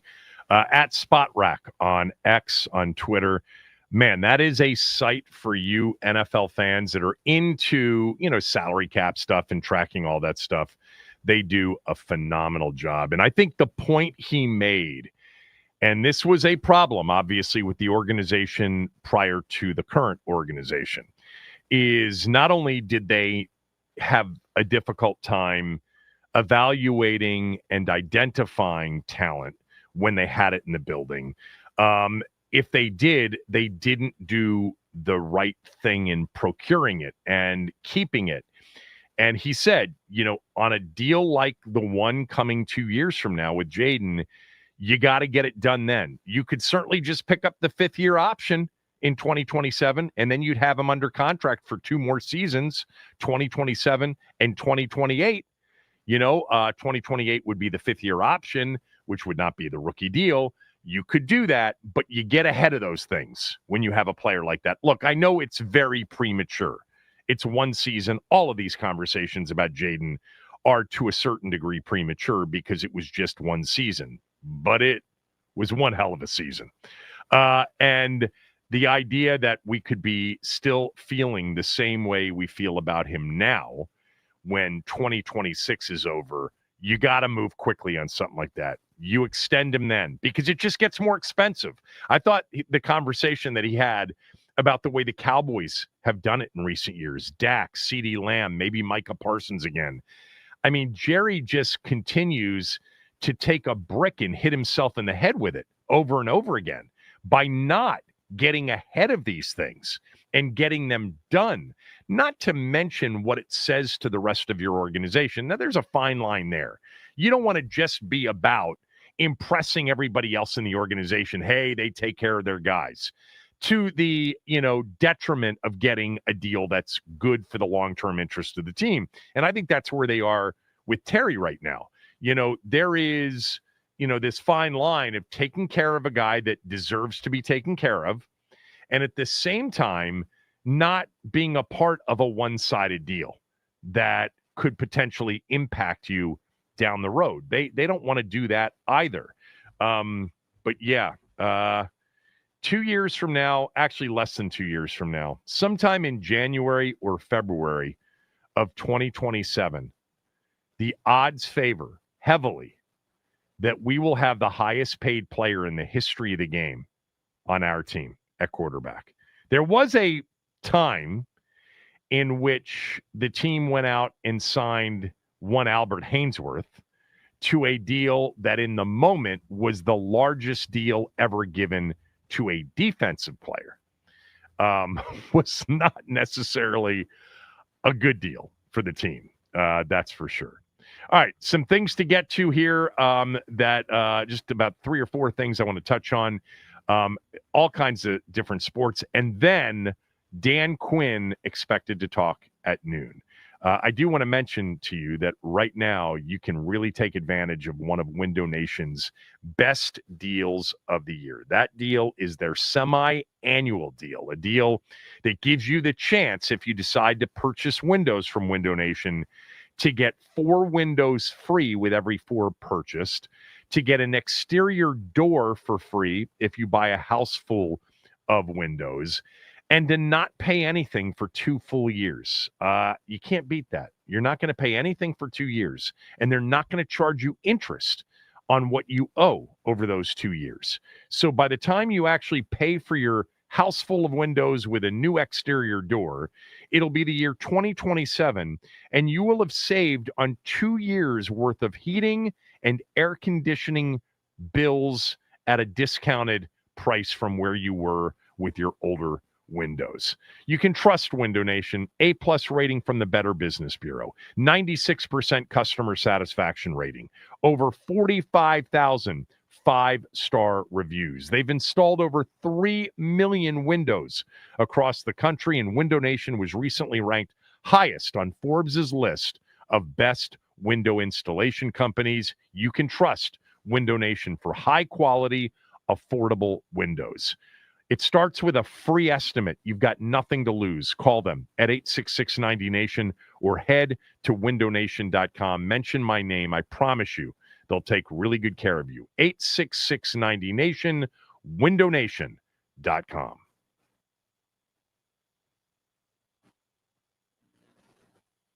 All right, the Indiana Pacers are able to pull away with a win versus Oklahoma City. They win 116-107. It's the first NBA Finals home game in 25 years for the Pacers, and the place was bumping. Benedict Mathurin scored the most points in the NBA Finals off of the bench since Jason Terry with 27, and the Pacers are 8-0 in the playoffs with Caitlin Clark in attendance. Per Adam Schefter, Bengals first-round pick Shamar Stewart has left mandatory minicamp. This is following disagreement in contract language that would allow the Bengals to void future guaranteed money. And a U.S. Open update, J.J. Spawn still sits atop the leaderboard at 4 under. Gary Woodland, Siwoo Kim, and Thomas Dietrich are all tied for second at 2 under. And the Nats, they fall to the Mets 5-0 last night. It was a rough night for Jake Irvin. He gives up 5 hits and 4 earned runs. They have a day game against the Mets. Nats on Deck starts in about 1 hour at 12:40, and the first pitch is at 1:10. This update is sponsored by the Team 980 YouTube page. Just open the app, type in the Team 980, and hit subscribe. Kevin Sheehan is live from 10 to 1, and Craig Hoffman from 4 to 7. Don't forget to like the stream and turn on notifications to stay up to date on all things DC sports. And that's what's trending.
Before I get into something that I wanted to talk about here, before we send it out to Ashburn to hear what Dan Quinn has to say, maybe about Noah Brown's injury.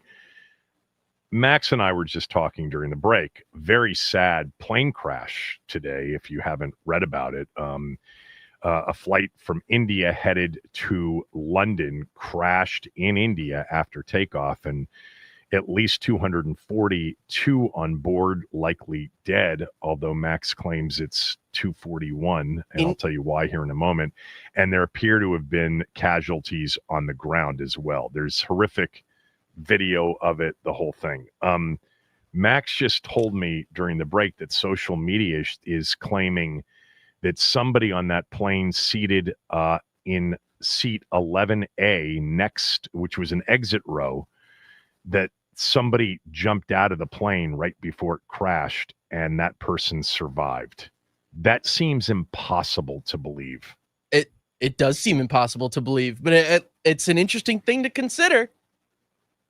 Who is anybody legitimately reporting this? India Today is a business that is verified on Twitter, bringing you news breaks, exclusive political, entertainment, sports insight, unbiased, non-aligned. IndiaToday.in is the website. They have 6.3 million followers on Twitter.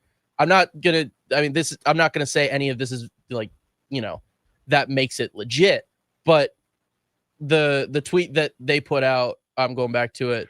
I'm reading it. I mean, there's a lot of sites reporting that the gentleman's name is Ramesh Vishwam Kumar. The sole survivor of the Air India crash escaped by jumping from the plane. He was on seat number 11A. He recalls a loud boom just 30 seconds after takeoff. The plane nosedived. He survived. He stood up and walked out. That seems like one of the most amazing stories I've ever heard. Like, at what altitude were they when he jumped? Did he jump as the plane was going down and was at 50 feet from crashing and he survived a 50-foot jump? You're not going to survive anything, greater than 200 feet? Probably, yeah. That's just unbelievable. He claims that somebody grabbed him, put him in an ambulance, brought him to the hospital. He has survived without any serious injuries.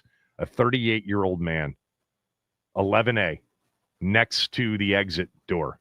Yeah, I'm booking window seats now forever. Opened the thing and jumped before the plane crashed.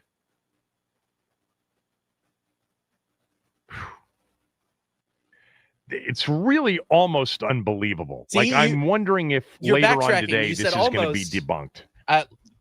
It very easily could be, very quickly, but it's always nice to have something like this to latch on. Like, okay, it wasn't a complete loss. You know what I mean? Like, there's some kind of miraculous. I don't know about that. I think some kind of miraculous type so in of the thing. most morbid of thoughts, sure, that every buddy has about flying and other things. It gives you this, well, maybe if a plane is doomed, there's still a way, but you have to be at an altitude level that literally times it right before it crashes. Perfect. What's the highest altitude jumping off a plane in motion somebody could legitimately survive? I wish I had the answer to that for you. If this is true, and it certainly appears to, because there are lots of reports coming in about this survivor. It's unbelievable. Here's some quotes. 30 seconds after takeoff, there was a loud noise, and then the plane crashed. It all happened so quickly. When I got up, there were bodies all around me. I was scared. I stood up and ran. There were pieces of the plane all around me. Wait a minute. Is this he doesn't talk about jumping here.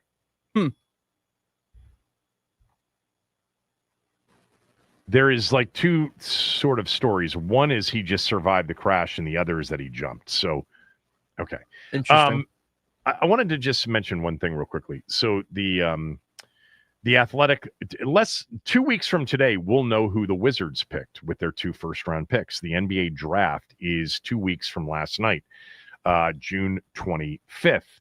And in the Athletics mock draft yesterday, the Wizards were projected to pick Derek Queen from Maryland. What's written is as follows. Wizards general manager Will Dawkins comes from the Oklahoma City school of getting guys who can dribble, pass, and shoot, as well as make decisions. Quinn has many of those skills and averaged nearly 17 points, 9 rebounds, and 2 assists as a freshman at Maryland. He's been exceptionally productive at every stage of his career, and he has real offensive talent that should lead him to putting up real numbers in the NBA. Quinn is also from the DMV area, and he's actually not from the DMV. He's from Baltimore. Baltimore is not the DMV. Yes, M stands for Maryland, but that M is the DC suburbs of Maryland. Maryland's DC suburbs, not Baltimore suburbs. Quinn is also from the DMV area, which is written, and is the kind of personality that this team could use as it looks to take the next step forward. I also love the fit with Quinn next to Alex Sarr. As Sarr struggles to rebound, would be helped immensely by Quinn's positional play on the interior while still allowing the team to play with some fun 5-out concepts. I want the Wizards to draft Derek Quinn. I want basketball players. I don't want projected athletic upsides. I mean, look, there's something to be said for that. Okay, I get it.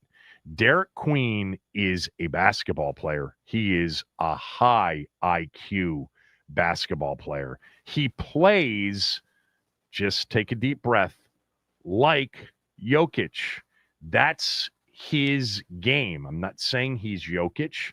I'm not saying he's going to even approach what Jokic is, but he is a great passer, a great field player. He has terrific moves.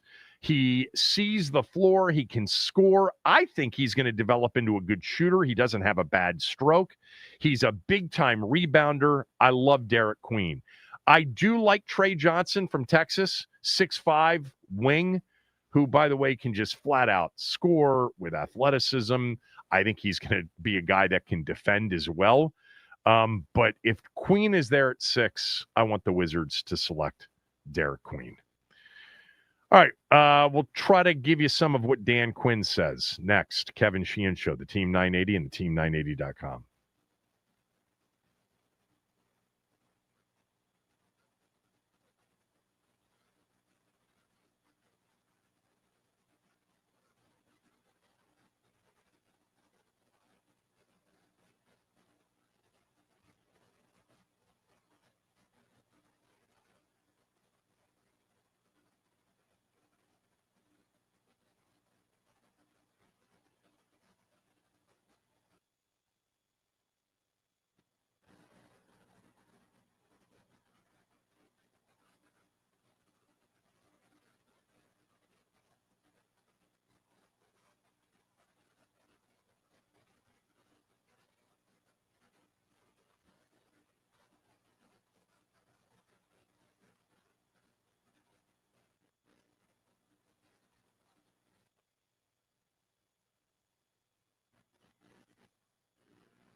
From HTTC Uncensored on X on Twitter. Do you have any knowledge on a possible July release of a new Commander's alternate helmet? Rumors are the black helmet will now feature a W, but the photo of JD5 holding a spear has ignited the fan base. Redesign 2026? Honestly, the only thing that I will say is the thing that I started to say last fall, and that is, even if they decide to stick with the name, I think there's a good chance they'll do something with the uniforms. How long that takes, I don't know. It could be introduced in some way as an alternate in 2025, I guess, but probably wouldn't be an overhaul until at least 2026. So that's all I can say. It's not something that I'm following closely. Not a uniform guy. I would love it if they change the uniforms to look like they used to look. Something similar to sort of feel like we're watching the team that, for many of us, we grew up and rooted for decades, which looks so different now. But I don't have an answer to that at all. So we are waiting for Dan Quinn to address the media after this final day of mandatory minicamp. By the way, according to John Keim, there are a lot of owners out at training camp today, included among the attendees, Josh Harris, Mitch Rales, Mark Ein, but also Bob Myers is there.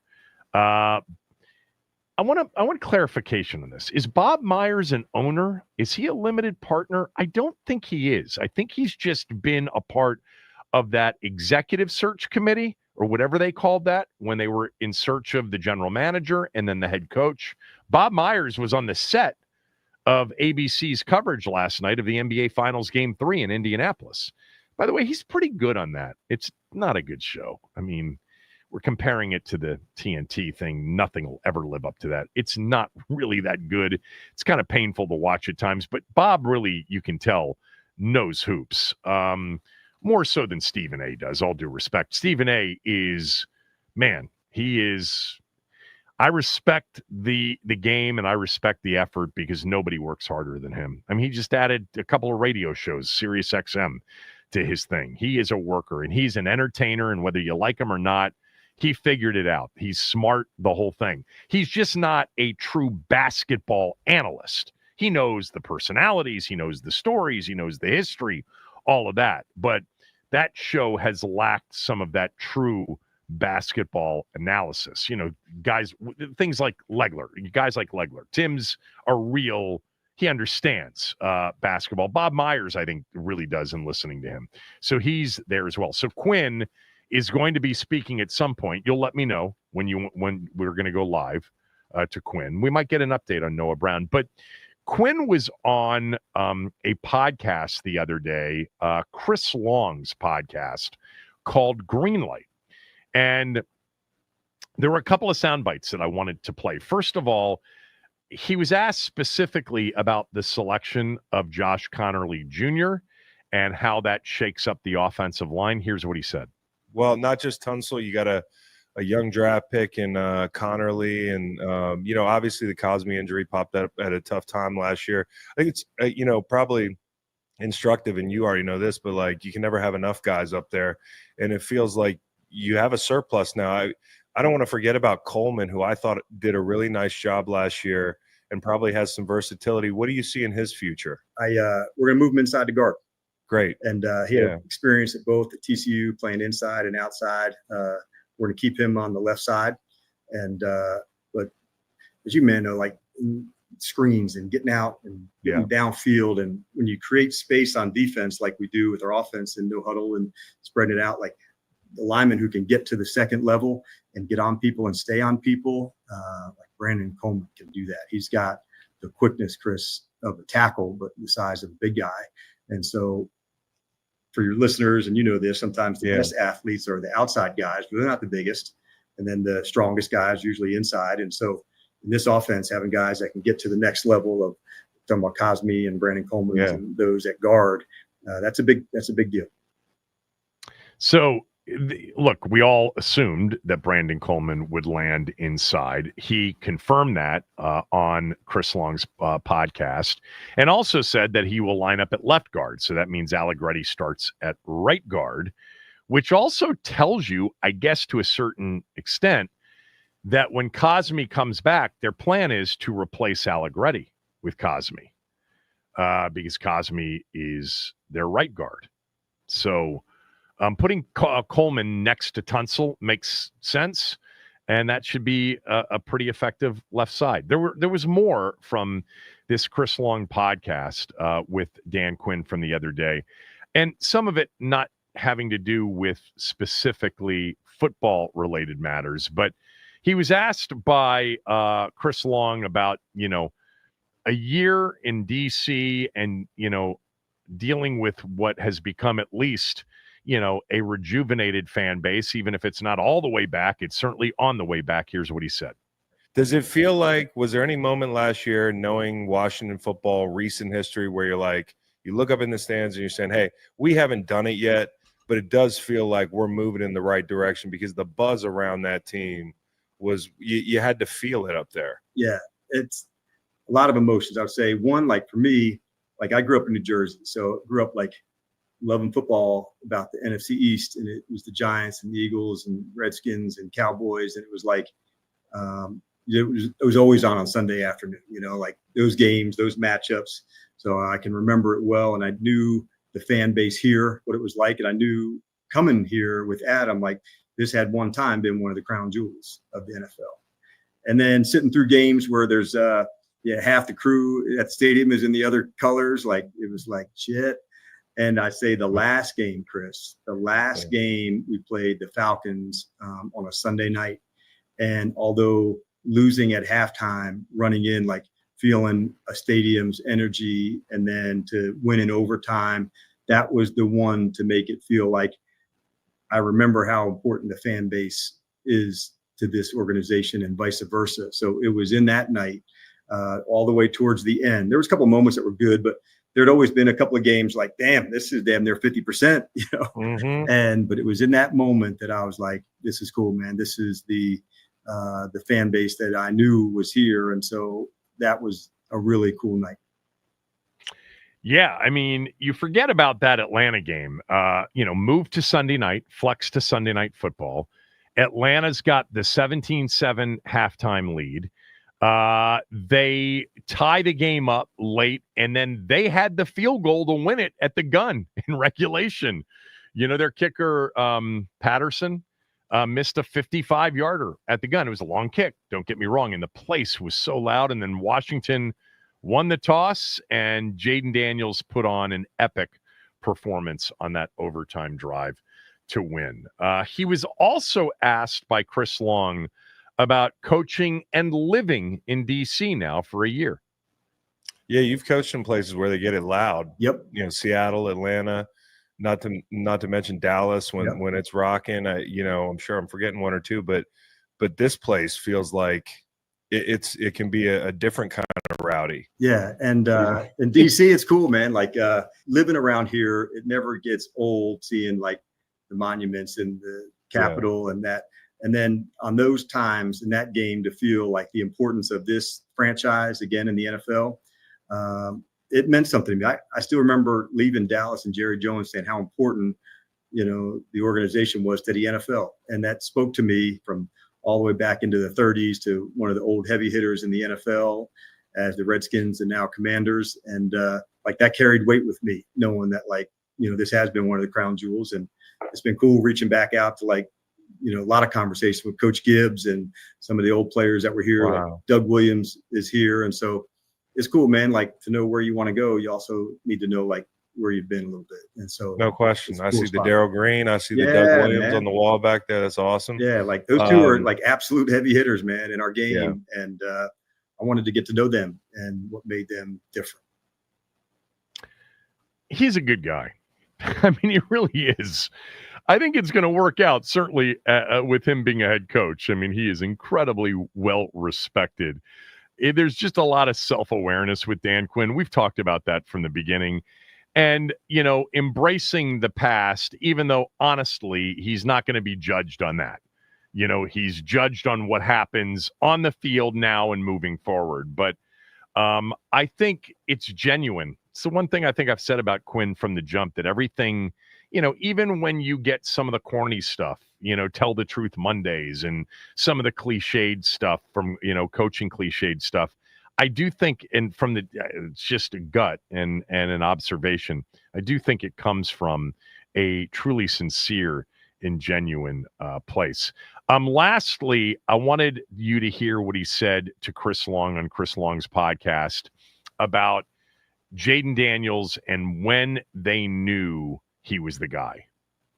How did you, in conjunction with the GM and the owner, know he was the guy? And then when was it confirmed that you were right? Like, was there a moment, whether it was in, minicamp or camp or during the season, where you were like, yep, we got him? Adam knew, the GM, Adam knew before, certainly before any of us. And he knew it right away, man. He was the first player we evaluated together. And so as we were going through an LSU game, he said, hold on, I'm going to show you something, and went back to like him at ASU against Oregon as a true freshman. And he was definitely the number one player on our board for a reason. But it was definitely Adam, man. Like, he was the one. He knew it. It was a cool concept to go through and evaluate all the other quarterbacks. We went out to LA, we went to Michigan, we were down in North Carolina, down to Baton Rouge. You're there for a few days. And so I had never gone through that, during my time in Atlanta. Matt was there the whole time. And Dak, obviously I was coaching in Dallas, I was coaching on defense, but Dak was there the whole time. So it was my first real experience of like the whole process all the way through.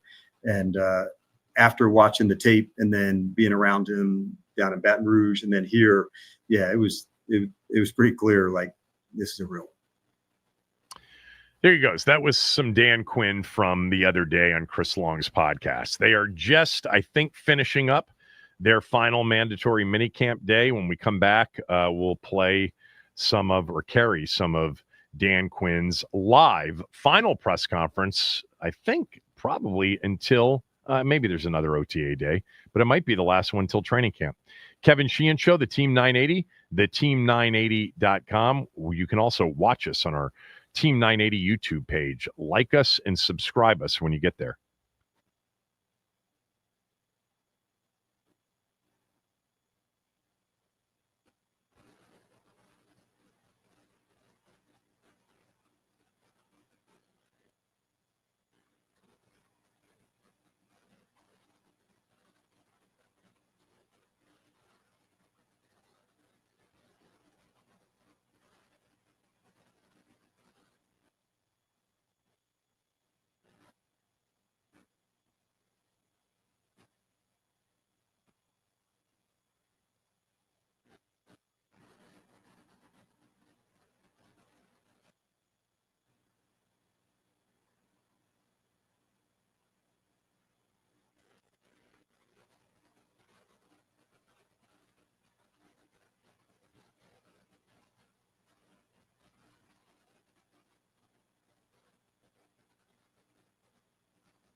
JJ Spawn continues to lead the U.S. Open first round, 4 under, just at this point, 8 players under par on the day. Dan Quinn is stepping to the mic to address the media out in Ashburn. Here he is.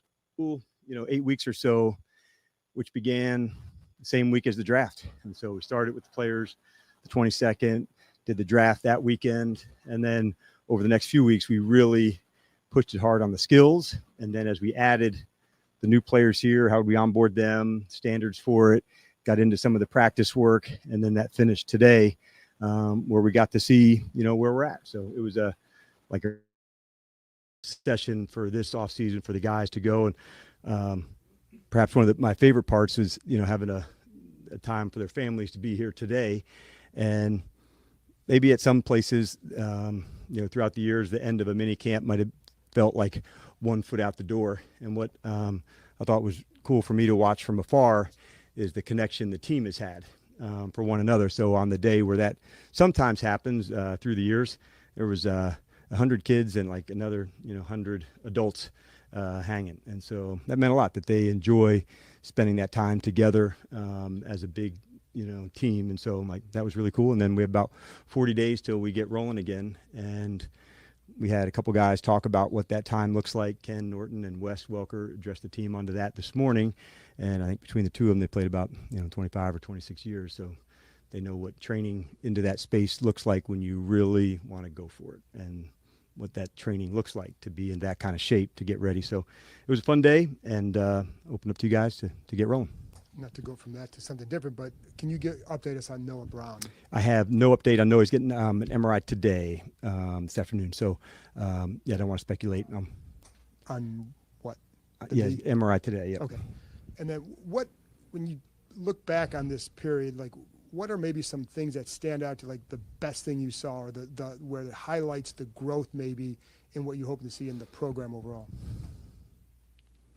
I love that we came back in really hungry to prove it, John. And that's, I think, a good sign, as opposed to, letting your skills go, down, or your eye not as sharp, or those things. So to come in with things specific to work on to go get better, that was big for me. And then to see people begin who were here year one to help the first year players now, first year free agents, first year rookies get up to speed. When I see Nick Ballore over the last 3 days, teaching like he's a coach, that means a lot, because we don't ask Nick to do that, but that's how he pays it forward to the other guys here. And that's what a leader does, of helping get everybody ready. And so I saw him with Bill. I saw him with not just another linebacker. He was with a running back, talking through punt technique and what to do. And so that, to me, John, is what I'd hoped I'd see from developing leaders, that it doesn't just come from the coaches. Through my time, man, have I learned a lot from players over my last 25 years or so. So that was cool to see. That you've been around other successful teams, is that different or more enhanced this year than what you've seen in the past? For sure, more enhanced here this year.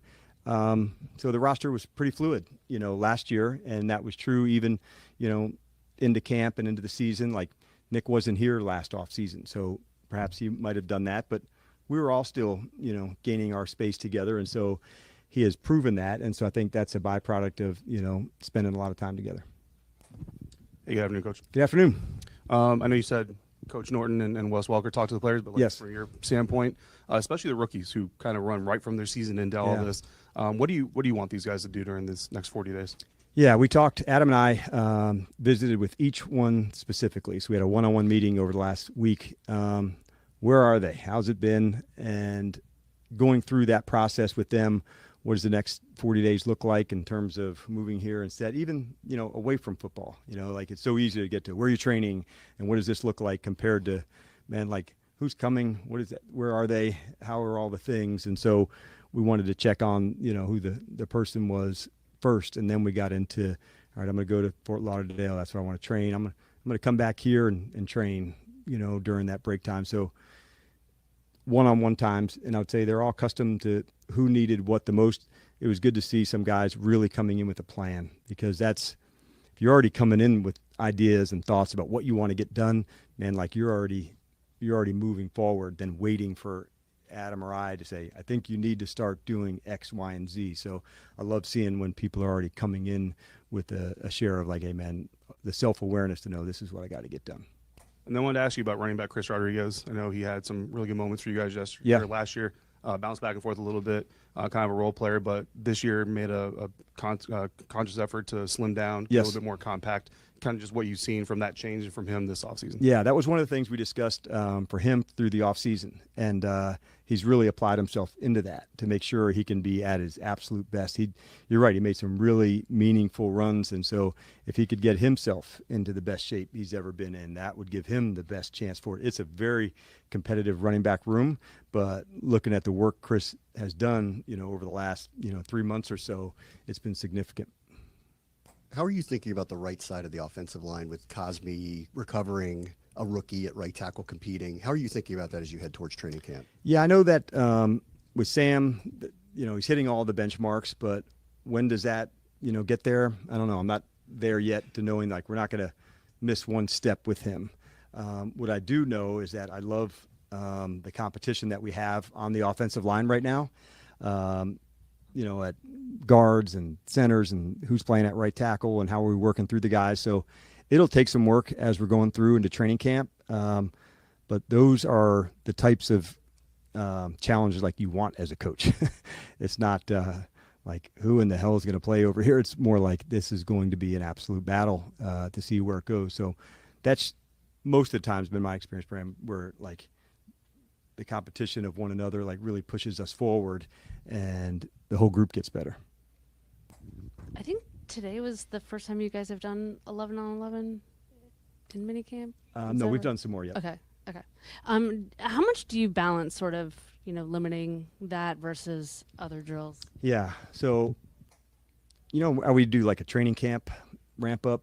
So the OTA times are small. So we did an OTA ramp up. So the first day of our OTAs, we did only 7 on 7. And then the next one, it was OTA in one period of, 8 plays and then some more. So we kind of ramped up the team part of it. So where we could, work on the skills, then put it all together. So it's the challenging part. I think we still have a lot of work to do as an NFL and teams to like, what's the best way for the off season to go in terms of practicing. Like our number one job for all the 32 teams is like make everybody safe, like as we're going through it. And then I feel the same way when we get to camp. Like our job is to get them to the season safely. And it's this awesome, tough tug of war between balancing what's needed and how to do it safely. And, oh, by the way, here's, some people that are here on a, free agent to go take their shot, and they're trying to tell them, hey man, really take it easy here. Like, hey, the hell with that. Like this is my shot. And so like, you can imagine how difficult that is in training camp or an off season, different than in season.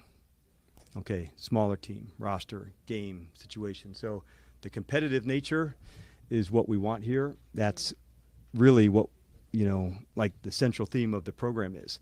And so my constant battle is keeping it safe, doing it up, knowing the scoreboard's not on here. Like this is not a collision. This is not a diving for a play. And that's the hardest lesson. It's not hard for the veteran. It's the hardest for the young player really trying to prove themselves. Like I belong, I want to show you that. And if any of us were in that spot, we'd have a similar mindset as well. So that's the trick and the balance of it all. I have a Jaden question. I can't believe Quinn didn't ask it already. But how have you seen ways in which he's really shown a comfort with the system, the staff, just where he's at in his career and really taking command, no pun intended? Yeah, I felt that I've always felt he had real control of things, and we work at the line of scrimmage a lot, and he's really comfortable in that. He was always somebody that, really was on his details. What I guess seeing now is just the accuracy, the footwork, so more of his body mechanics that he wanted to emphasize. I see that coming through in his play. I see the speed, that he's, out on the edge with. So those are the things that during the off-season time that like you can really push it. So we had one where he had a keeper yesterday and turned it in, where he was up the sideline for 30 or 40 yards. and he was one of the fastest players on the field on that play. And so those are the ones that, okay, that's a person being aggressive to go take their shot. And then I would say the individual time with new players. He did some of that last year, honestly. Like when Noah came, I can remember him like staying after and working with him, but seeing him put in the work with different people who are new to him and to the organization, I think that like speaks of the leadership. It's not anything that I asked him to do, but he knew for that person and him to be in sync, there had to be some unseen work together. And so those would be a few of the things. What advice did Ken and Wes give the players? For Ken, he said, you don't know when your time is going to come. You know, he said, for me, it was the big year was year 5 that, you know, he ended up winning his first Super Bowl. We will we'll move away from Dan Quinn. A lot of questions. That was a good question about Jaden there, but a lot about Chris Rodriguez and other, down the roster things. He did say at the beginning he's got no update on Noah Brown, although he's getting an MRI today, and he did not specify the body part. He doesn't actually have to.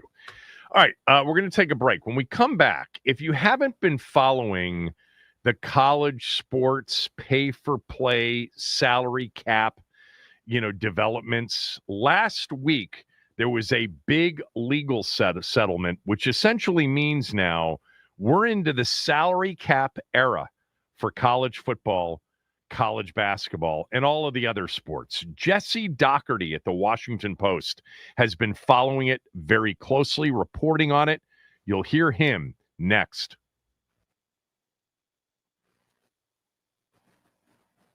All right, last night, the Indiana Pacers were able to pull away with a win versus Oklahoma City. They win 116-107, the first NBA Finals home game in 25 years for the Pacers. And the place was bumping. Benedict Mathurin scored the most NBA Finals points off the bench since Jason Terry with 27. The Pacers are also 8-0 in the playoffs when Caitlin Clark is in attendance. Per Adam Schefter, Bengals first-round pick Shamar Stewart has left mandatory minicamp, this following a disagreement in contract language that would allow the Bengals to avoid future guaranteed money. The U.S. Open continues to get underway. J.J. Spawn sits at the top of the leaderboard at 4 under. Siwoo Kim and Thomas Dietrich sit at tied for second at 2 under.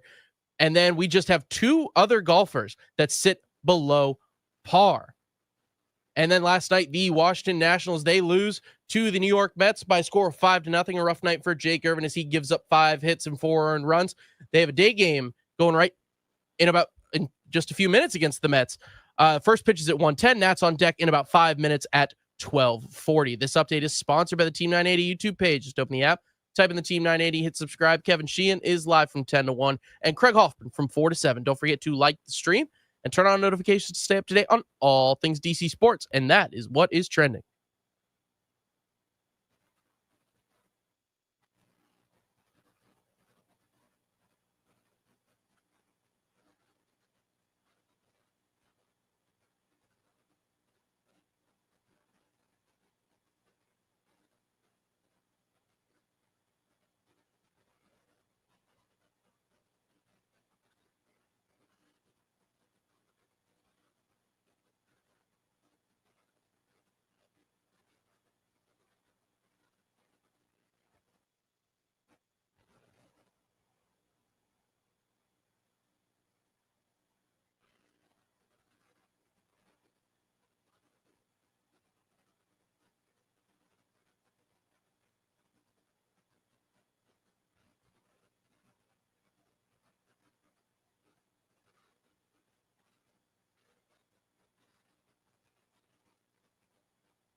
Joining me right now is Jesse Doherty from the Washington Post. It's been a while since we've had Jesse on the show. He used to cover the Nats, and now he is writing about things like the state of college sports as it relates to getting outright paid to play with an associated salary cap and what's happening with NIL, et cetera. Jesse wrote over the weekend. He just wrote again today, and he joins me right now. So, look, I know that this is an ever-changing, very dynamic situation, but I just want you to start, Jesse, with the basics.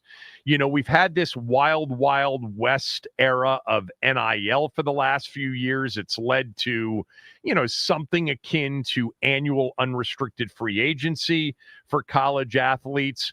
What happened over the weekend with that district judge approving, a major change to college athletics? Where are we right now as we head into, a fall of college football and then another, big college basketball season? Yeah, I appreciate the way you introduced my coverage area too, because when people ask me what I cover, I usually just say, if it confuses you in college sports, I'm probably writing about it. So that's kind of my unofficial coverage area. So last Friday, a judge in Northern California approved what's sort of colloquially known as the House settlement for college sports. And what that's going to do is it's a consolidation of three major cases that basically challenged NCAA restrictions on athletes getting paid or athlete compensation. So in the backward side, it's going to pay athletes out and their lawyers $2.8 billion. I mean, that's a big class of athletes. So some will make big checks. A lot of people will make like $2, right? This is for past athletes. That's for past athletes and some current ones that are in a certain window. Okay. But more importantly, for the current landscape, the settlement is basically going to set the new economic model for college sports, which means that for the first time ever, schools will be able to pay athletes directly, not just through boosters and booster groups that we call collectives. And then on top of that, the NCAA and the power conferences are attempting to use the settlement and the rules it established to actually curb a lot of that booster spending, to make it so NIL deals are more about marketing and are in line with something closer to what they're deeming fair market value. Now, there's a lot of thorny legal questions with that, free market principle versus enforcement, but that's basically the gist. We're on the sort of tip of the spear now of this new era that will start officially July 1st when schools can start paying athletes directly for the first time. Okay, so let's try to explain the new economic model and paying, athletes directly rather than the way they've been paid for the last few years and probably were paid even before the era of NIL. So how will it work? I mean, maybe we just use the Big Ten as an example in a school like Maryland, which I'm an alum of and many people who are listening are familiar with. Yeah, so the payment model is being referred to as revenue sharing. Basically, the idea is that athletes will finally share in the revenue they generate instead of, as you mentioned, the schools relying on outside third parties, boosters, et cetera, to pay them, which has been legal, quote unquote, for the past 3 years. And then, as you pointed out, was been going on for decades before that. It just happened in McDonald's bags and what have you. So the revenue share payments to athletes, each school will start out with a salary cap of around $20.5 million. Now, that cap's going to rise each year for the next 10 years, what this legal settlement covers. But basically, they have that money now to pay athletes. And what a lot of schools are going to do, what I imagine actually most Power 4 schools will do, is give a lot of that money to football players and men's basketball players, and then give a little bit of that money to women's basketball players, and then give an even smaller portion of that money to everybody else. And the reason why they believe they have legal cover to do that, and I believe it's going to actually just invite a lot more lawsuits and whatnot, but the reason why they believe they do is because that's the formula that was also used to divvy up that $2.8 billion I just mentioned on the back damages. Now, I know we're getting a little in the weeds here, but basically, back damages decided that because football and basketball players had generated a lot of that revenue they weren't able to get in the past, that most of it should go to those former athletes in those sports.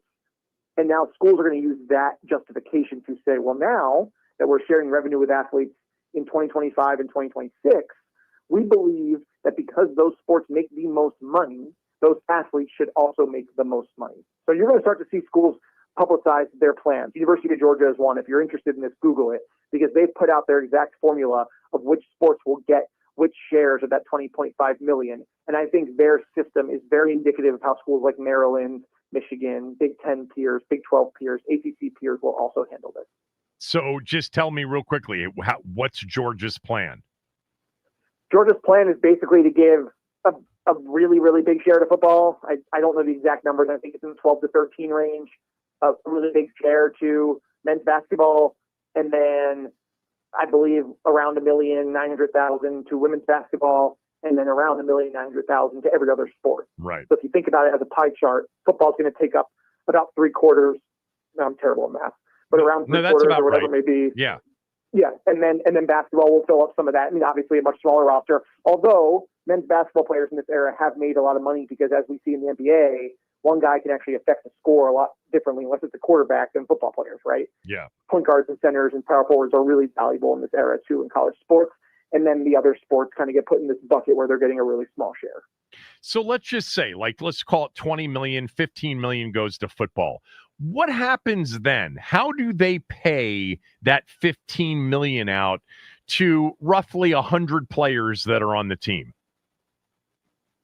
Yeah, I mean, that's going to be really interesting. I don't think it's going to be, everyone gets the same amount, because that's just not how the world works. I think we've seen that in the NIL era too. Like, boosters don't pay every athlete the same. There are some schools who did programs like every offensive lineman or every softball player. But in football, I mean, quarterbacks, running backs, like, these are all to be part of negotiated contracts. I mean, personnel directors and NIL directors at schools deal a lot with agents, some of whom are from the big companies we know, CAA, WME, the Rosenhaus Group, and some of whom are players' barbers or uncles or friends from chemistry class. I mean, it's been, when you say Wild West, I think a lot of people might use that to say it's crazy that athletes are getting paid. And I don't think that's your point either. I think when people say that, it's lack of regulation has just created a crazy world that so many people are sort of clawing for bites at the apple. Right.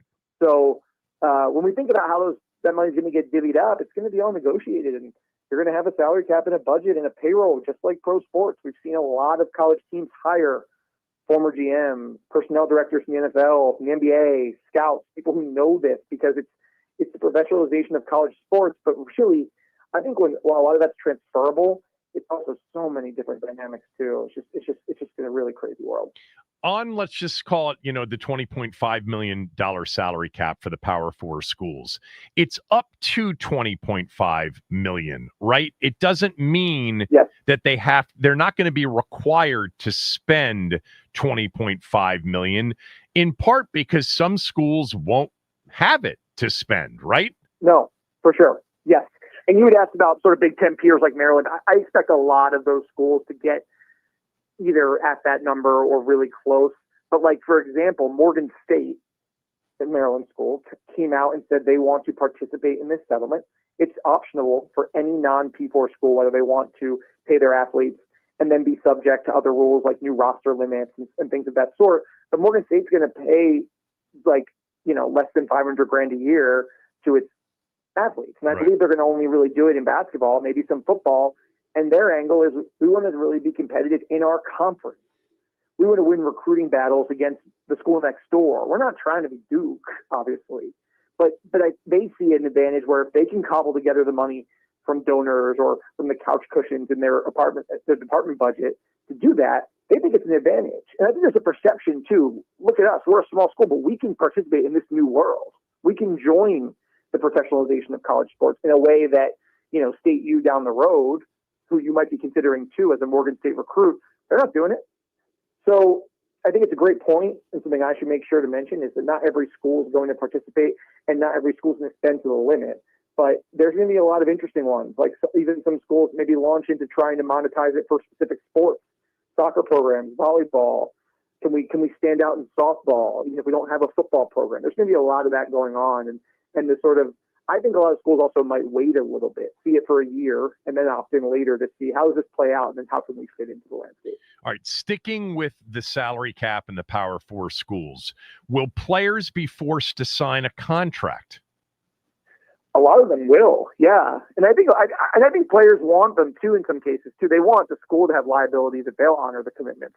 And obviously that's a negotiation, and the more experienced lawyers will leverage that, or agents rather will leverage that. I think a lot of athletes may be going to these fairly blind, and schools will say things like, well, every athlete signed the same contract. All right, cool. Let me sign my signature.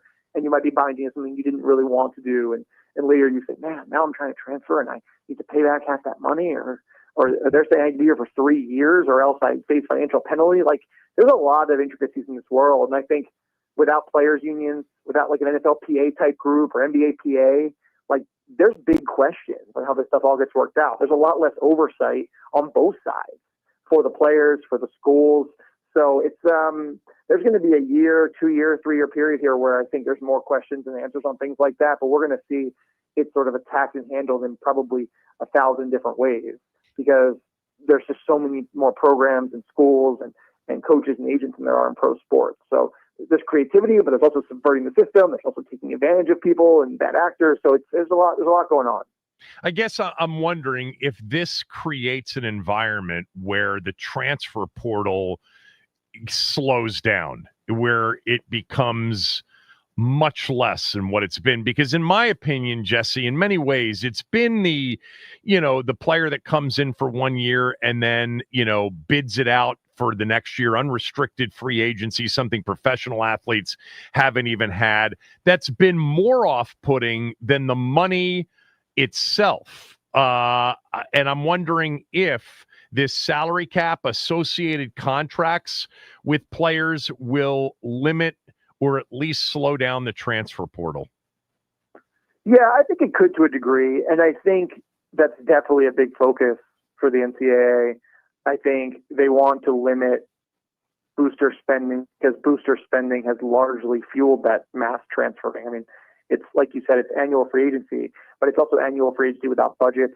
It's also annual free agency where tampering rules are really, really hard to enforce. And I think on one hand, you say, well, athletes are really tied into situations for a long time. They've sort of been waiting for this freedom.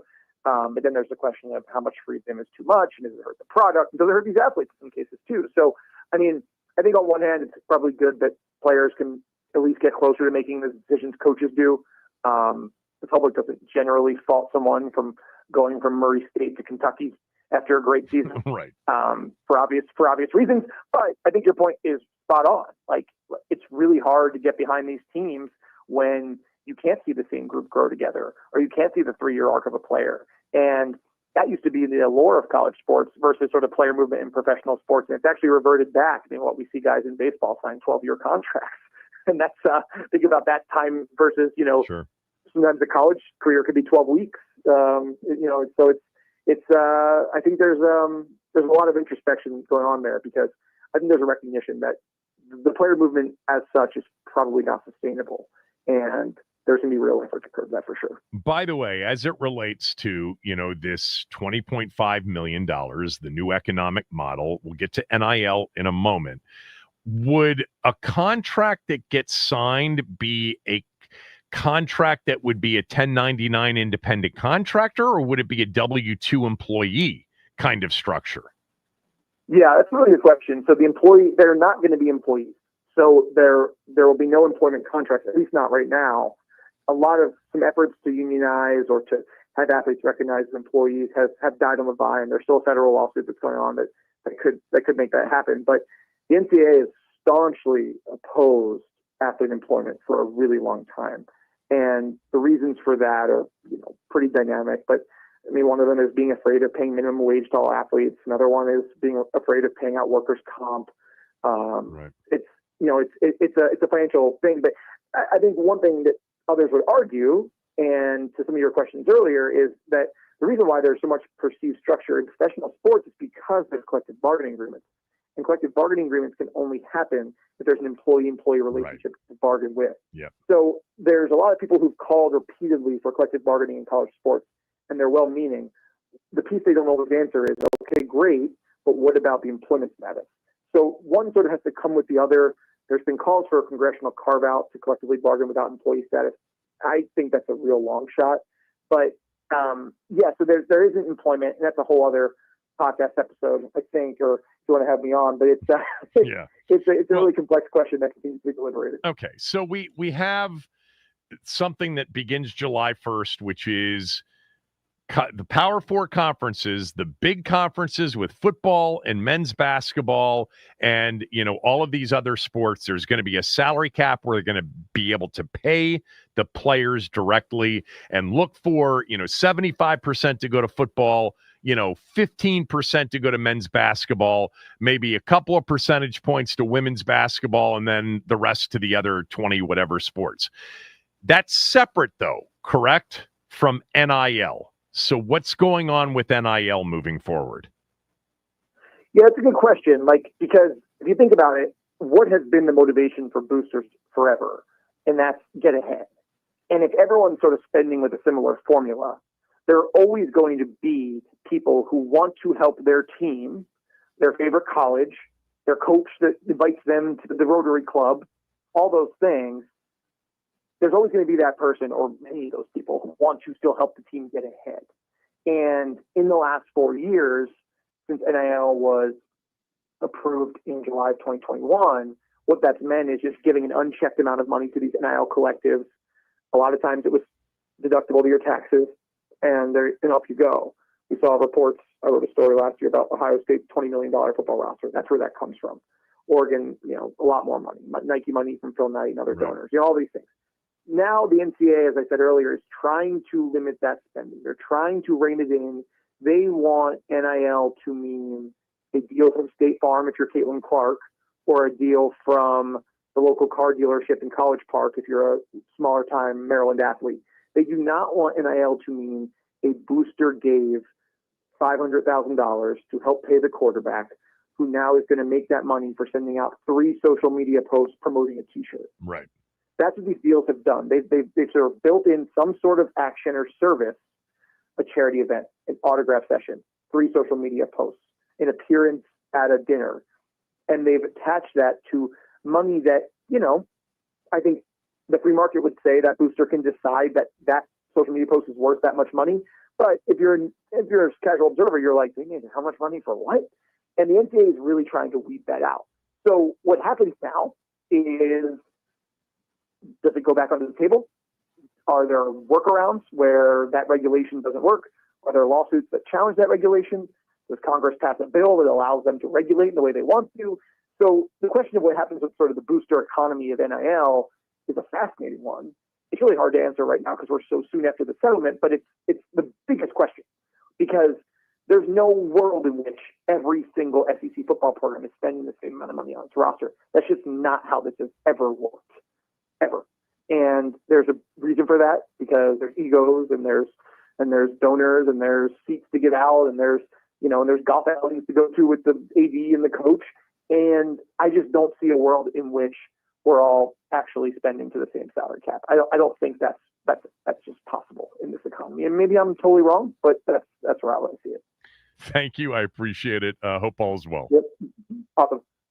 Jesse Doherty, everybody from the Washington Post. Really interesting times. We've got a true salary cap now in college sports moving forward. All right, that is it for the day. Chris Russell is up next.